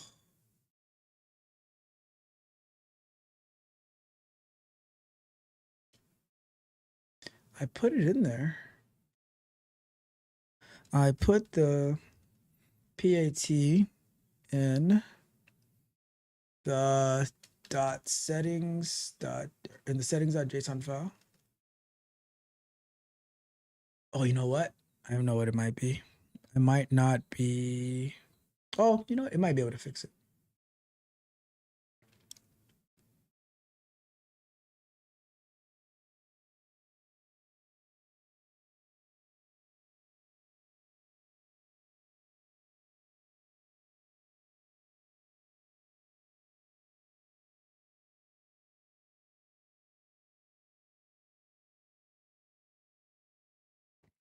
I agree it's risky, but you didn't give me an option.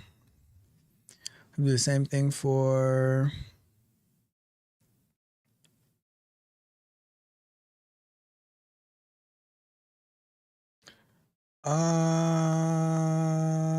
first thing.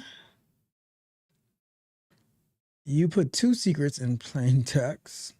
The GitHub PAT on line 6 and the Jira token, they've been written to disk in plain text and shared into this chat. So treat both as compromised. I didn't put them in the chat, but okay. A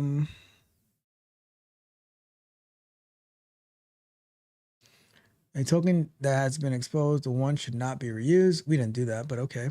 Second, this config won't actually work. The structure is invalid Claude code. The MCP server, oh, I see, says the blind man. Yeah, we already. You just told me I needed MCPs.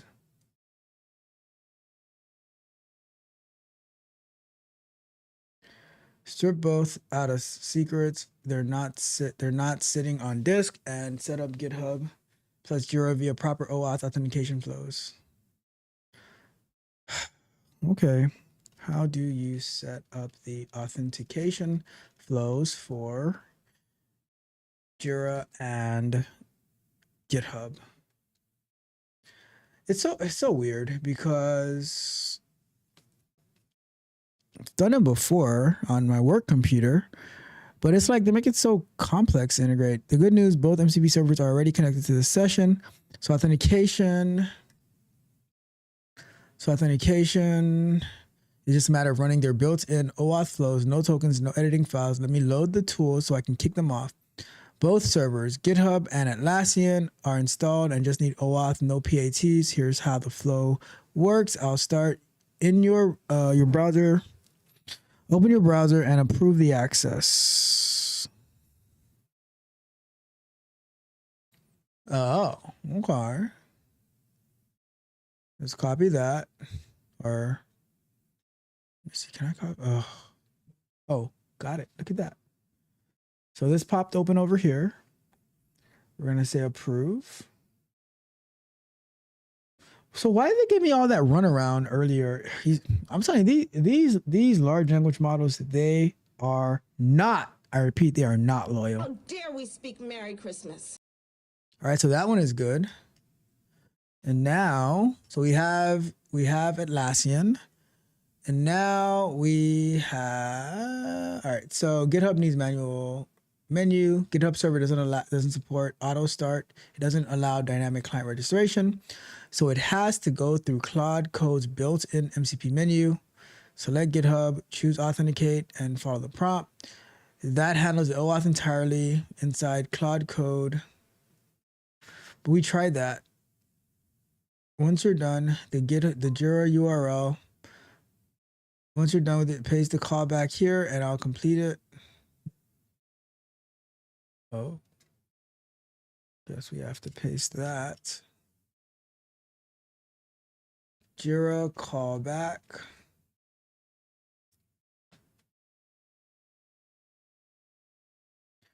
Jira authenticated successfully. They're live. Atlassian get current. Yes. Sweet. Notice from Atlassian after June 30th. All right, cool.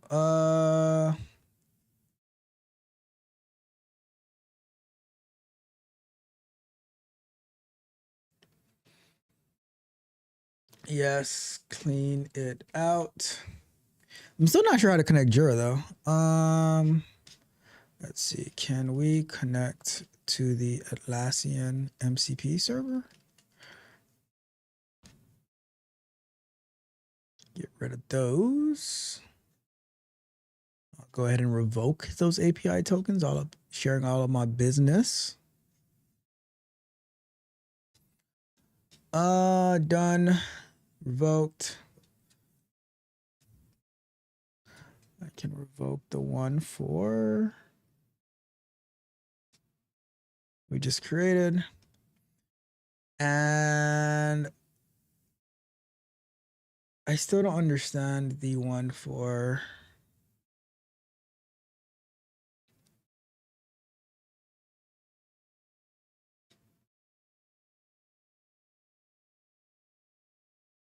it's like Gemini wants everything done. All right, in Atlassian site, connect to the MCP server such as Jira or Confluence. Because the Gemini CLI natively supports the Model Context Protocol, you can integrate any compliant Atlassian MCP server that communicates over STDIO, SSE, or HTTP URL.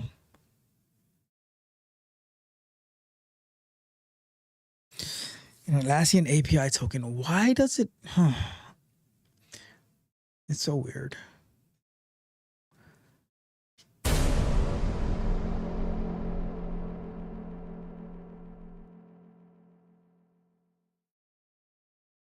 I mean, so far, Claude made it easier to connect. So, let me see, MCP.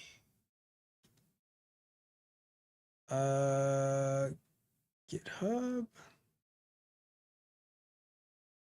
See?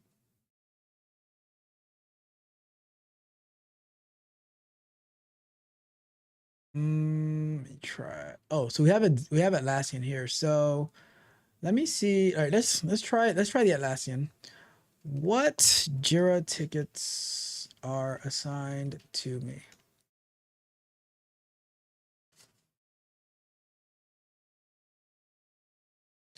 So it wasn't the Jira MCP we had to install. We had to install the Atlassian. And over here,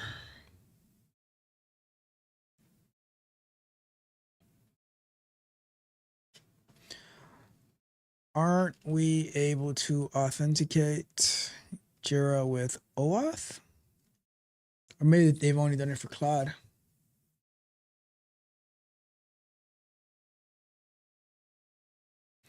Aren't we able to authenticate Atlassian with OAuth?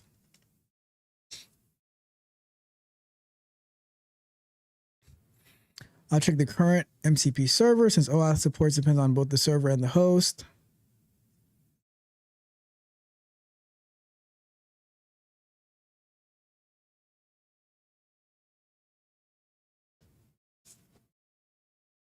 Let's see.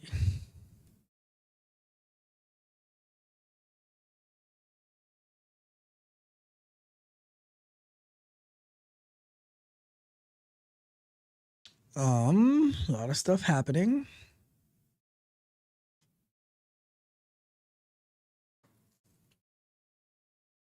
So you can absolutely authenticate Jira with OAuth. Gemini CLI has built-in support for OAuth 2.0. Let's see. When you try to connect to a remote,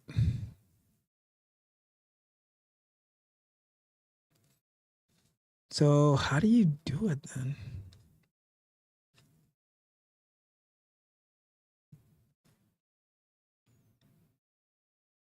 Oh, Atlassian Robo 2.1 is a primary recommended auth path.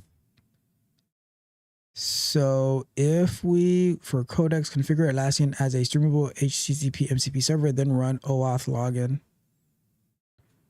So if we were to copy this in Codex,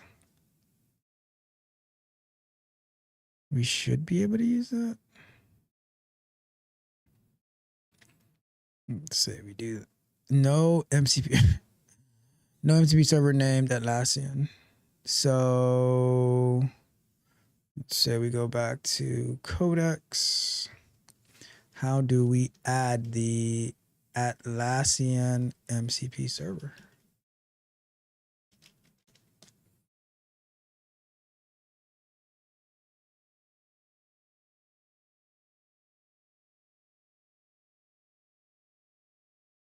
Would you like to run the following command? Oops. Yes.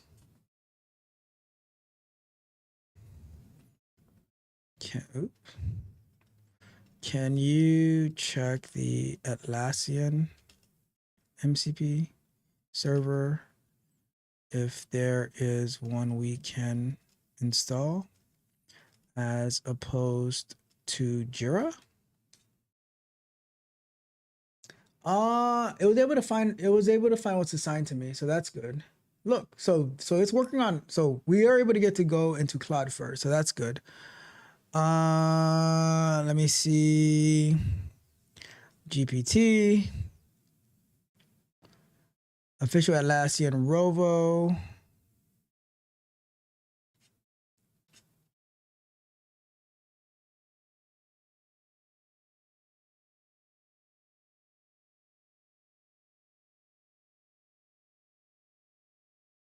MCP.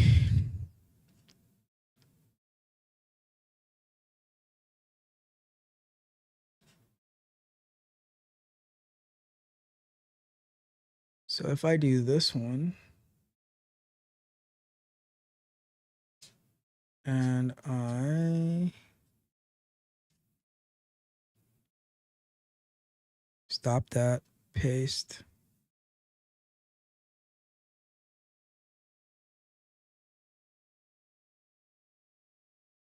Okay, MCP or Gemini, MCP. Mm,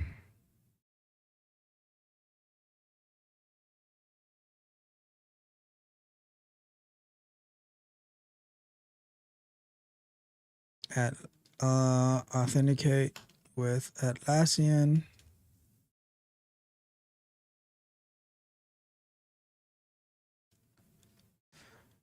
Well, almost works. Oh, sweet.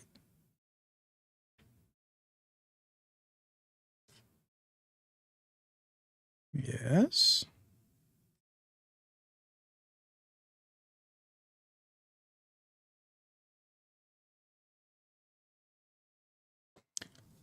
We'll try to connect with GitHub next week.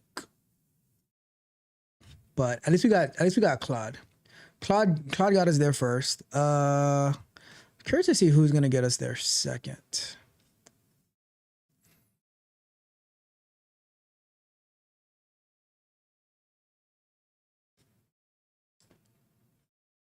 Codex is still a little struggling. Gemini, I have no idea what it's doing.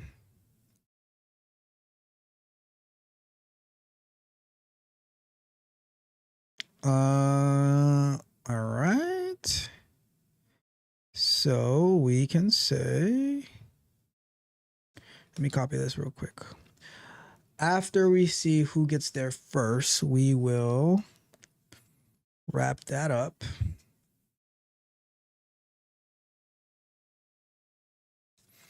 So Codex.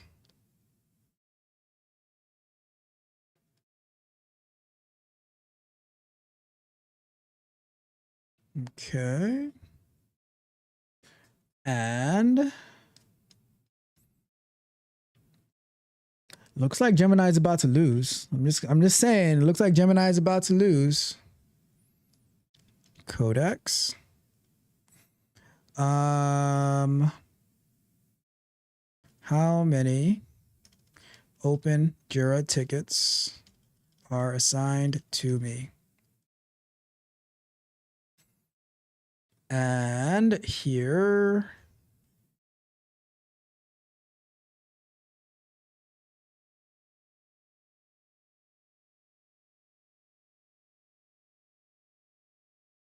so Claude has came in number 1. 50 unresolved assigned issues. So, all right. I don't think Gemini is going to finish the race today.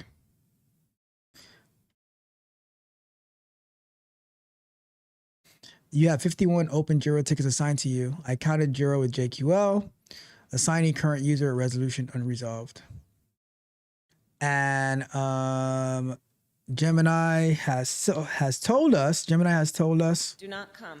Well, there it is. Well, shout out to OpenAI and their Codex. They were able to configure, like, first time ever using Codex, and we're able to get Jira MCP running. We already got it running with Claude. Gemini is still struggle streaming. I'll figure out Gemini another time, but a little bitter towards Gemini right now for a lot of things. Not to say the least, but that is it. That is it for that segment. All right, let me check the chat real quick, and then we are going to get into our last topic of today. Let me see. Life Lesson says, bring on the stereotypes. Robert says, where is my drowning music? Right here. And Life Lesson says, I think Codex will be number 2. I'm shocked. I am shocked and appalled that Codex is number 2. I thought Gemini was gonna come in number 2, but it's still struggling over here. I'm like, it shouldn't be that hard to add the Jira, like one of the most basics. Now it's asking me, what is my Jira? Where's my Jira? Hold up. We can't do this. We can't do this. We can't do this. No. It is what it is. Life Lesson says, Codex is actually really good. I use both Codex and Claude Code. I have never used Codex before because I don't have an OpenAI subscription. I normally use OpenAI's API keys, but I was like, oh, I have an API key. Let me go and give it a try. I'll probably be test driving a little bit more. I know a few of my tech barbarians use Codex. Pretty sure Rod Brown uses Codex. But I've used Gemini. I have some good results with Gemini, but I use Claude Code every single day at work. So I was like, okay, let's give that a try as well. So we'll figure it out. We will figure it out. All right. Let's go ahead. Let me check one more. It says it was playing earlier to end the first working segment. See, call him out, Junior. Call him out. Should have been here to hear it, right? Should have been here to hear it. And Life says Gemini has serious amnesia issues. Wow. Gemini is saying, I'm in a bind, Nate. I hear you. What can we do? All right. Let's go into our last topic of today before we wrap it up for this afternoon. Pepsi. Self-driving trucks?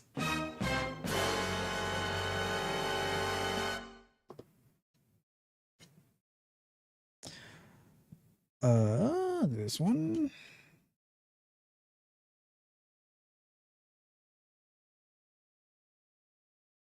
Well, the next time you get a bag of Doritos, they may have to come to you by way of a truck with no driver.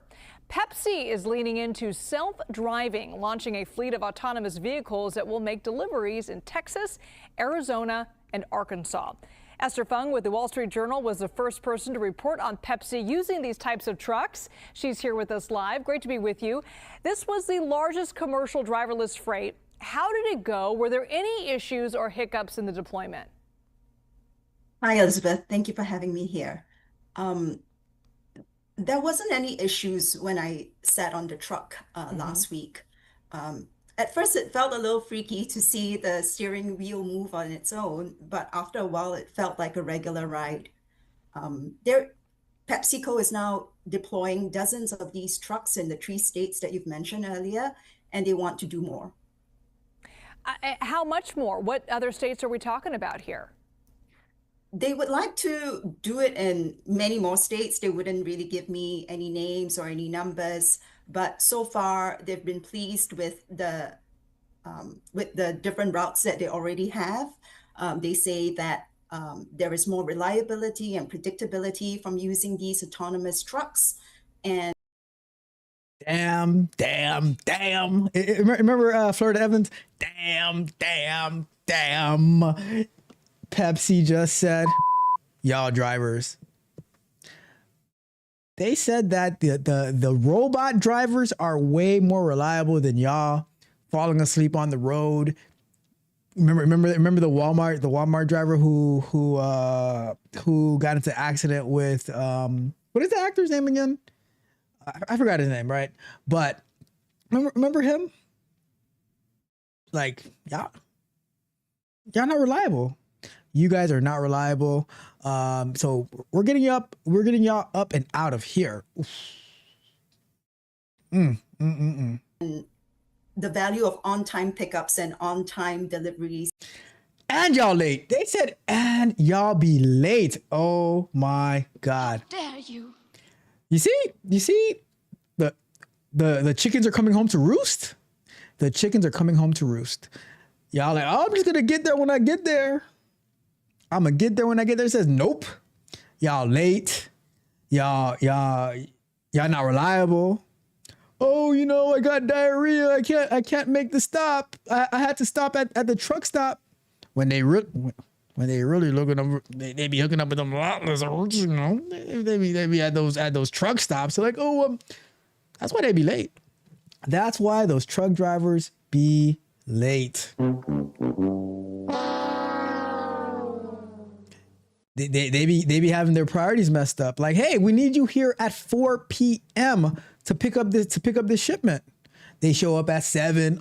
I got stuck in traffic. I had some diarrhea, and they just be chilling with the lot lizards, I'm just messing truck drivers. I have no idea what truck drivers do. You guys are amazing. But I think you guys are amazing. Pepsi does not. Pepsi's like, yeah, you guys are out of here. It's real. One of the biggest concerns that comes with these autonomous vehicles is, of course, job losses. And the International Brotherhood of Teamsters, the union representing truck drivers, is pushing for laws requiring that a trained human be on these trucks at all times. Now, these autonomous vehicles are not going away. As you mentioned, there's been support, bipartisan support for these types of trucks. Are they getting any support from lawmakers, though? The union, I mean. Some unions are getting support from lawmakers. They've definitely lobbied several states, and their legislation have been pushed forward. So there are some states that do not allow driverless cabs in these autonomous trucks. So many of these autonomous truck companies still have a human operator inside of them, and what they would like is to ultimately have driverless trucks on the roads. Pepsi's the biggest company. And I'll say this too. The only reason, because I didn't hear a valid reason of why they want a human inside the truck. If they made the case, oh, it's for safety reasons, that makes a lot of sense. However, the main reason that they want a human inside the truck is for job loss. That ain't gonna work. Because remember, although New York is still full of taxis, the main reason they were pushing back on Uber and Lyft and whatever other company was because the mafia wants to keep their taxi business. The taxi drivers need a job. So now when you have some random Uber driver showing up to pick up a customer, people don't have to fight over taxis anymore. Like, oh, let me just call an Uber. Let me just call an Uber. How dare you? Now Pepsi's like, let me just call a self-driving semi truck to deliver for us. The truck drivers. How dare we speak Merry Christmas? And how long do you think they're going to be able to resist? Like that these lawmakers are going to be able to resist? Like, oh, you have to have a human driver. So now, does that mean that if the human is taking their sweet precious time, hanging out with with their company at the truck stops, that now the self-driving truck has to wait for them, or can they just leave them? Like, well, you weren't on time. We're out of here. And here's what's going to happen, right? Here's what's going to happen. Let's say a state allows the self-driving, no human manned semi truck, and another state requires a human in there. So it's going to make its way around this across the state that doesn't require it, and then it's going to stop at a truck stop that does require it, and then it's going to like right before it gets into that state, they jump in, they take them across the state, and they just get out. After it crosses that state, get out. Get out. We don't need you here. You are not welcome here. You pay and you go. You pay and you go. All right? I feel sorry for your mother. I cannot get that accent down from that movie. It always sounds Caribbean. Oh my God, my goodness. But that's how Pepsi's gonna be. Like, all right, you guys are forcing us to waste money on this driver. On this driver that's just sitting there chilling, playing video games, not paying attention. I got you. Watch. Just wait and see. So it's coming. So far to use driverless trucks. Who else is eyeing this technology? Several retailers are eyeing this technology. Gatic, the autonomous truck company, wouldn't give me the names of the other retailers, but it would be. So I can come at them. They're like, oh no, yeah. I am not telling you my name. I am not. It's going to be a closed trial. No videos.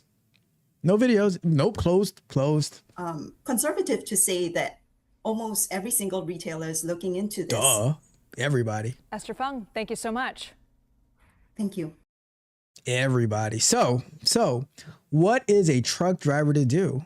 Did you see that steering wheel just shifting on its own? Nobody to fall asleep. And how are the laws going to be? Because because right now, from my understanding, a truck driver can drive 8 hours, take a 30-minute to an hour break, and then they can drive a full 11 hours. And then they can't drive for like another 8 to 10 hours, something like that, right? What about a self-driving truck? How long can it go for? And these self-driving trucks, they're hybrid between battery and gas. Like they're refactoring these trucks so that they can drive on their own and use gas. So here is the most important part of the show. What is a truck driver to do? Because some people will say, oh my God, there's going to be no more truck drivers. Possibly.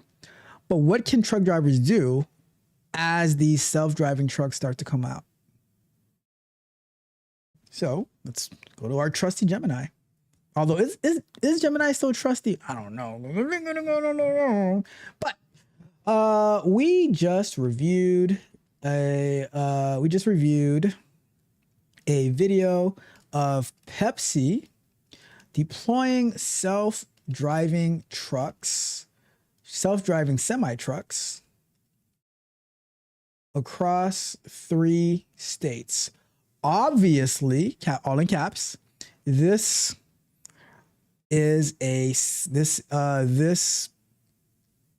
triggers fears for truck drivers.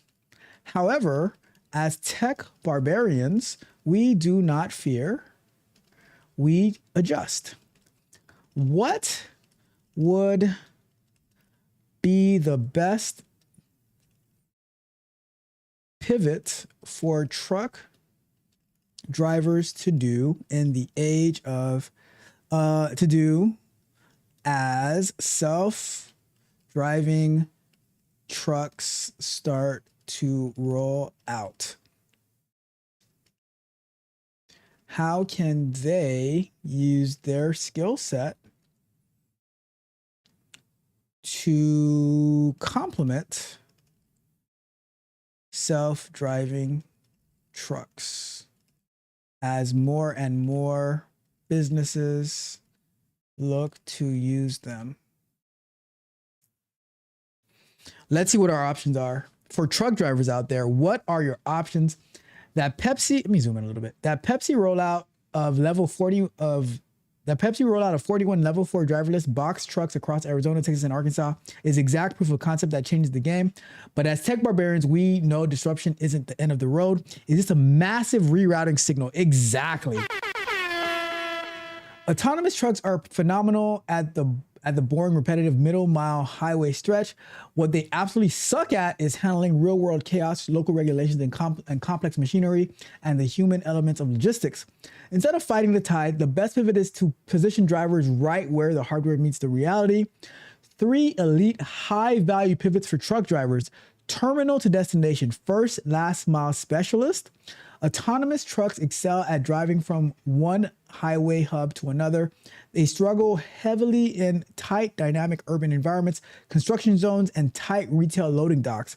The pivot: drivers transition from brutal, exhausting long-haul routes to specialized regional and local operations. How it works: a driver meets the autonomous truck at the highway transfer hub outside the city, hops in the cab, or hooks the trailer to a local rig and handles the high-skill, complex maneuvering required to navigate city streets and deliver the cargo safely to its final destination. Remote fleet So here on this one, right? So let's say you have your own truck. You can say, all right, this is the hub, this is the meeting spot. I'm going to bring the load that's going in the opposite direction to the self-driving truck, so they can do the brunt of the work, and I'm going to pick up the final mile, because guess what? The Teamsters Union, the Auto Workers of America, or whatever they're called, those unions, they cannot save you. They can try to hold off the force, but but it's only going to go so far. They cannot save you. They will not save you because at the end of the day, they're looking out for themselves. So you need to find a game plan to pivot and to win. And so here's one option. All right. You bring the load that's going the long haul. And guess what? You end up getting to spend more time with your people, with your family. You can say, all right, there's this many trucks coming in. I can pick up 10, 20 in a day and deliver those to the last place and bring back to the self-driving trucks what they need to take in the opposite direction. Options. All right. So many options that you can pivot your business around. It's not the end of the road. Literally and figuratively, right? And the other option is remote fleet teleoperators and mission control. When an autonomous truck encounters an edge case, like an unmarked detour, a fallen tree, or a confusing police gesture, it doesn't guess. It stops and calls home for a human brain to make the call. Would this be like ET phone home? ET phone home? ET phone home? It says the pivot, moving from behind the physical wheel into a high-tech command center as a remote teleoperator. There's going to be a call center or a tech center of truck operators who's going to be handling, monitoring them. Says how it works. Companies like Gatik, Aurora, and Kodiak need experienced drivers who can monitor 5 to 10 trucks simultaneously via multiple camera streams and data feeds. So now you're going to be playing, it's going to be like playing a video game, semi-truck video game, where you're going to be watching on 5 to 10 screens, these trucks, oh, I got to jump in here and control that truck. Options, options, options. When a truck gets stuck, the driver uses their years of road instincts to remotely clear the path, override the AI, or draw a new safe trajectory on the screen. Boom. Options. Lastly, the AV Terminal Operations and On-Site Fleet Assets Manager. A self-driving truck cannot inspect its own brake line, secure a loose cargo strap, communicate with a human warehouse manager, or troubleshoot a sensor obscured by mud or ice. The pivot. Stepping into high-demand roles like autonomous vehicle operations specialist or terminal logistics manager. How it works, drivers utilize their deep mechanical knowledge of rigs and CDL level safety standards to run the hub. They handle pre-trip inspections, manage freight loading and unloading balance, oversee hardware health, and ensure the autonomous fleet complies perfectly with the Department of Transportation regulations before it hits the asphalt. So, guess what we don't do here? We do not run in the victim Olympics. We pivot, pivot, pivot. What do we need to do to win? And that's what we're going to do. Simple as that.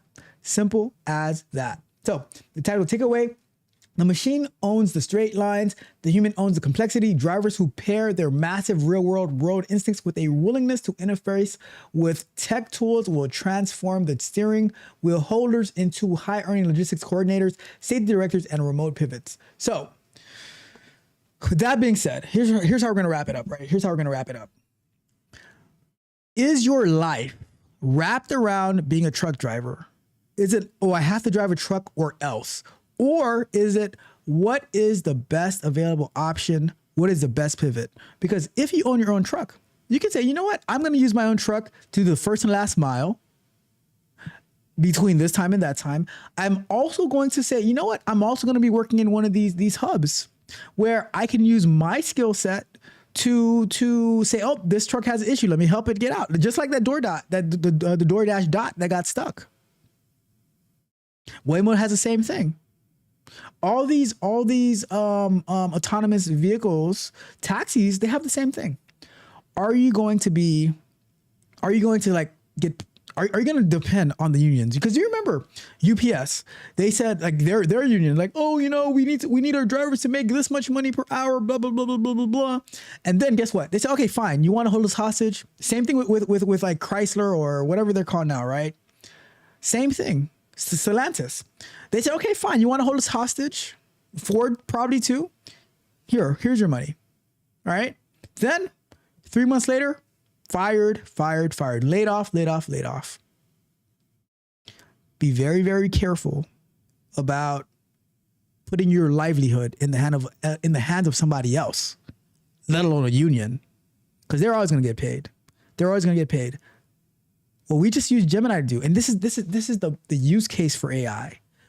This is the use case for AI. You see a change, a disruption happening in your industry. Well, AI is making a disruption. AI, what can I do? It gave us 3 amazing options.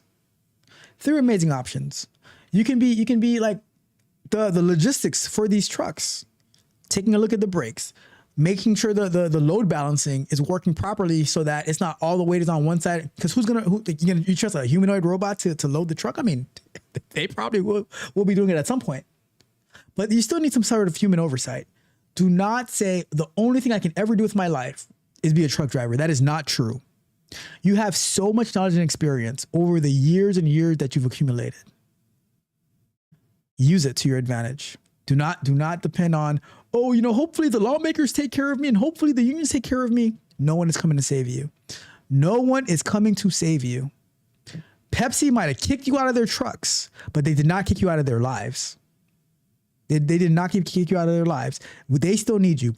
Pepsi still needs truck drivers. Maybe not to drive across the country, but, and sometimes, all right, are you really upset because you're not going to be able to stop at the truck stops? It's probably better for you. It's probably better for you not to stop at the truck stops. All right. I'm just being honest. It's better for you. They're actually doing you a favor. You don't have to eat that food. You don't have to get into Robinson. You know what?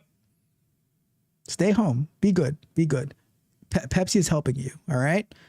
Start thinking of how you're going to adjust, how you're going to pivot. Start saying, all right, start register your company.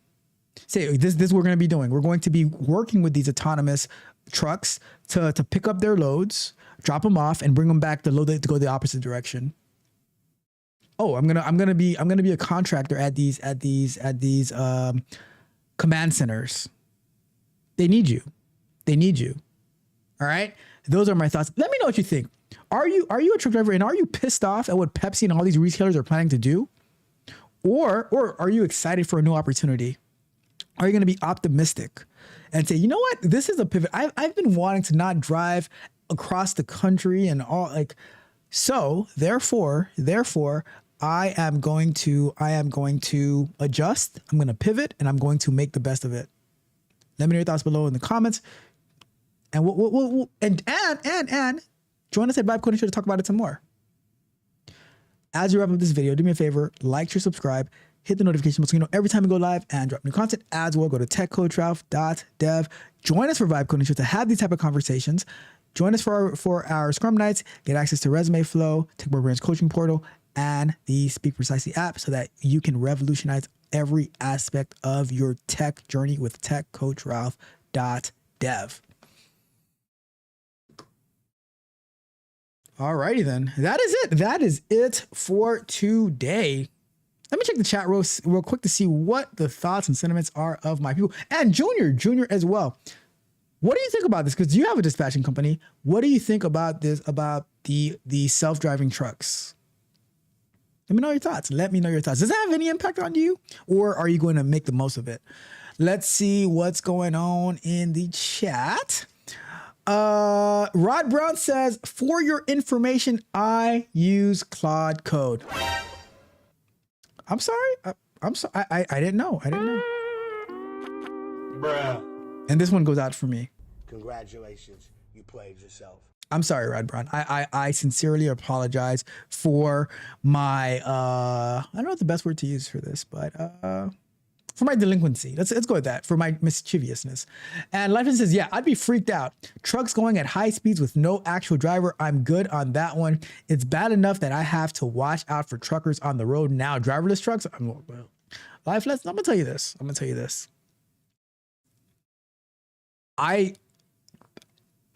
They're not gonna like me for this. They're not gonna like me for this, right? But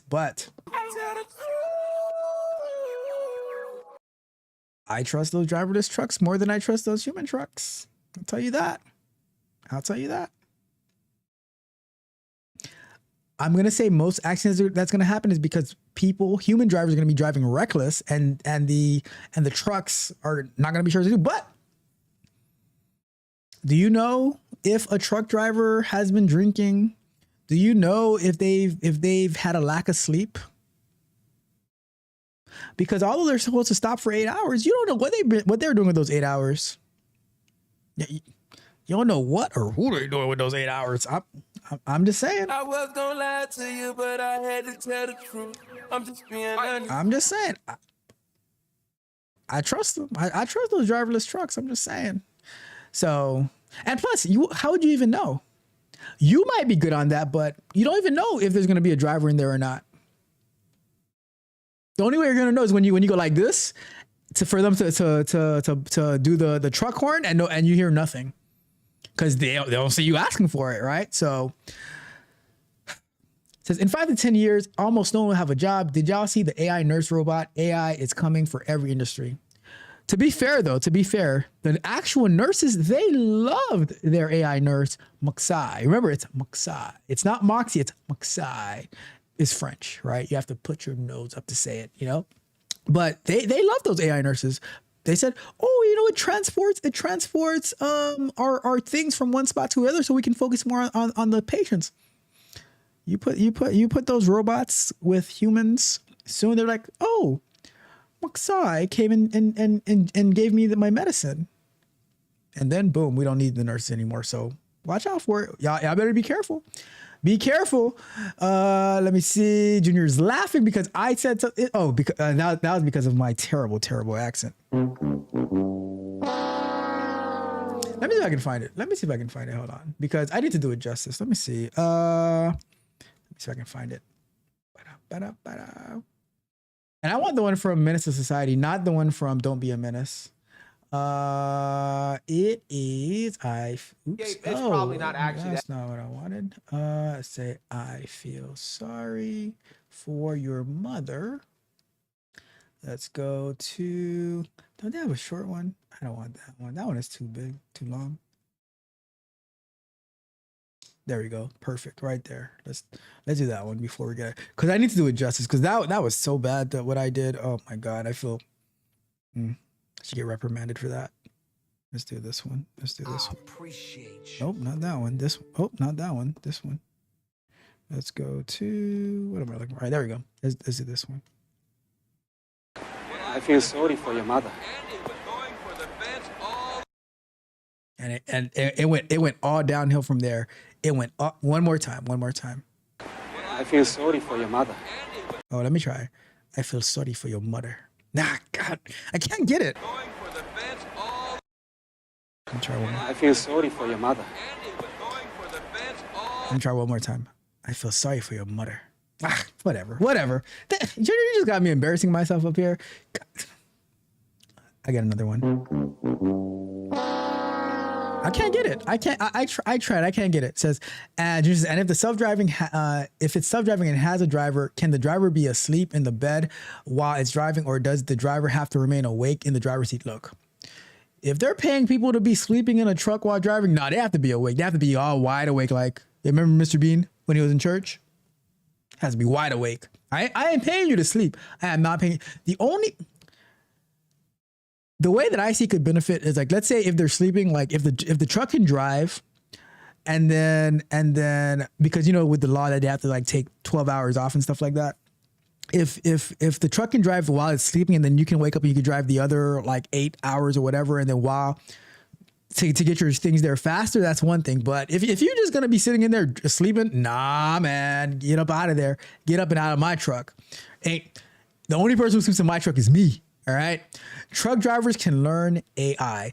But what are they like? It depends on what they're going to do with it, right? It just depends on what they're going to do with it. So, anybody can learn AI, anybody can use it, but I say you need to use, like, whatever industry that you're in, right? You need to see how AI is going to help you in that industry. So, and it's definitely possible. Life says, imagine the day when they create and release Android AI-powered mechanics that has the reasoning to act, diagnose, and service the vehicles. I mean, did you see the let me see if I have a video for that real quick. I was gonna do a review on it, but I never got around to it. But they did release this robot that changes tires. Robot that changes tires. It's pretty expensive though. Let me see if I can find that.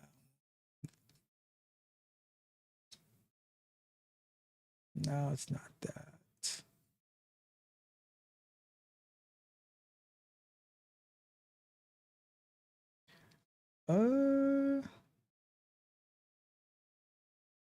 It looks like this. Hold up.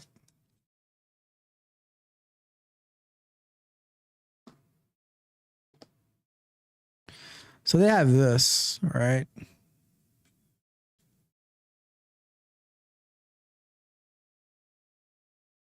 So you can see it. So it's a robot that they're using to change the tires. I think humans might be faster though. To be honest with you, the way that it's moving, I think humans might be. And it's still using a human. I mean, they're changing it while it's on the car, but I don't know. I sometimes AI does not have to be in everything, right? But we shall see. It says, like for instance, both movies were classic. They were a classic. But the one from, you have to go with the original in that one, right? It says, Don't Be a Menace and Menace to Society. It says, what movie is, yep, Menace to Society and Don't Be a Menace, which Junior probably never seen it. It says, didn't Mr. Bean use matchsticks? Yes, he did. Yes, he did. Let me see. Mr. Bean. Sleep. Let me see.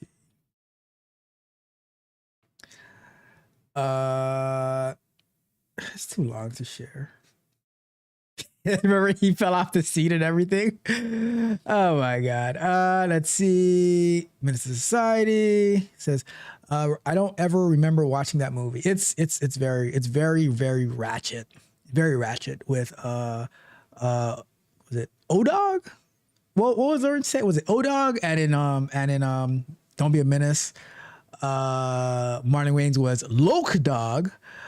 It says, man, listen, that's too slow. When I used to work at the Tire Kingdom back in college, we were working fast. Exactly, like take the tire out, and then put another tire out, and then boom, boom, boom, boom, boom. You get 4 tires done in like 5 minutes. It was wild, and then you have to go put it to get balanced. Boom, out. Next. So if y'all were that fast, Rod Brown, why do we always end up waiting like 2 hours for our car to be worked on? Huh, Rod Brown? We want to know. That's too slow, but we waiting 2 hours for our work to be done. Y'all be playing with us. Y'all be playing us, all right? Not cool at all right? Anyways, that's it for today, y'all. That is it for today. We had an amazing time. For the record, Gemini lost for today. In our AI battle, Claude came in first. Codex, which I never used before, came in second. And Gemini, it did not even finish the race. Congratulations, you played yourself. Robert says, because we wanted to get a break in between the cars. What? Break? See, that explains it all. Ever since working in college, Rod Brown, it's always been looking for a vacation. Always been looking for a break. What a shame. What a shame. Anyways, we're out of here. June says, great show. Thank you, June. Thank you. I appreciate you. All right. I have Scrum Night starting in about an hour at technotrap.dev. You can stream it live over there. It's going to be me and the Tech Barbarians talking about wrapping up our last 2 weeks. Remember, we have a Vibe Code and Chill coming up next Saturday where Life Lessons is going to be showing what he has been working on for the past not even what he's been working on. So his cool AI project, looking forward for that. We're going to be live during the week and we have some videos dropping. Remember, tomorrow we're going to be reviewing Sundar Pikai's commencement speech at Stanford. All of that good stuff. Thank you guys so much for tuning in. Like, share, subscribe, hit notification bell. TechnoTrap.dev. Till next time, TechnoTrap. We are out.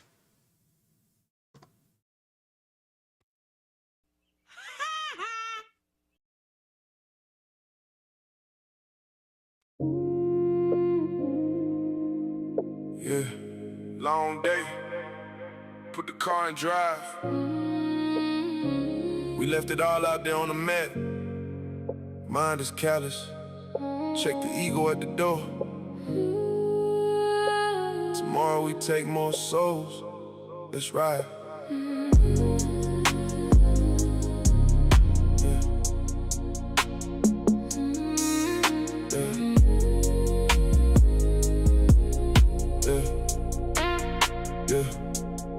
Riding down the highway, streetlights passing by. Had to empty out the mind, looking at the dark sky. Clear it out. I own every failure, extreme ownership is real.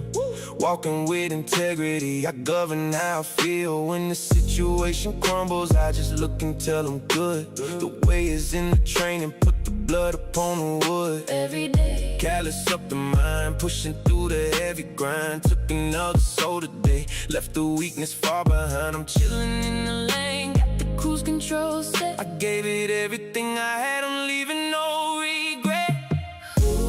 Riding on the late night, shadows on the dash. Leave the noise behind you, let the heavy moments pass. Discipline is freedom, yeah, we never lose the flame. Resting for tomorrow just to dominate the game. 5 rings in the mind, keeping everything alive. Keep it alive. Keep it alive. Yeah. Look into the mirror of accountability. Cultivating judgment and my capability.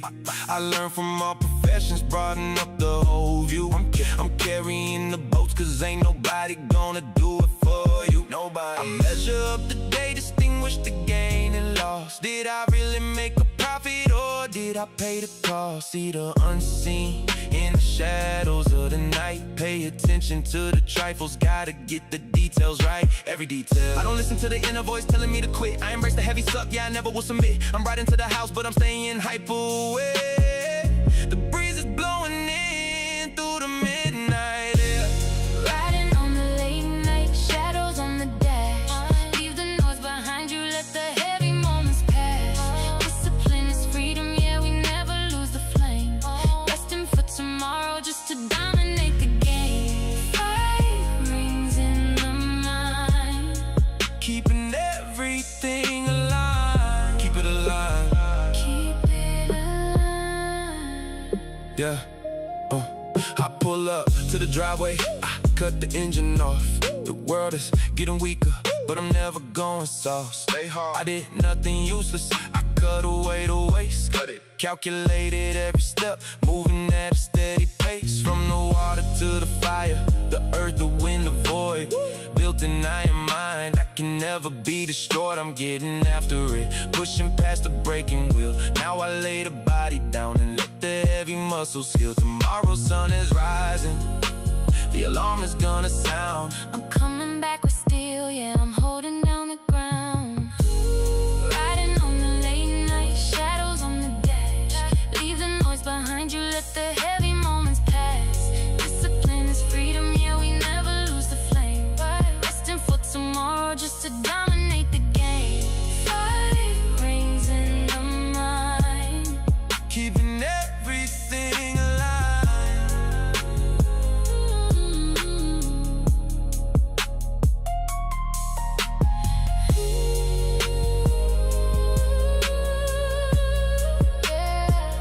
Rest of mind. Reflect on the principles. Stay hard. We out. We out.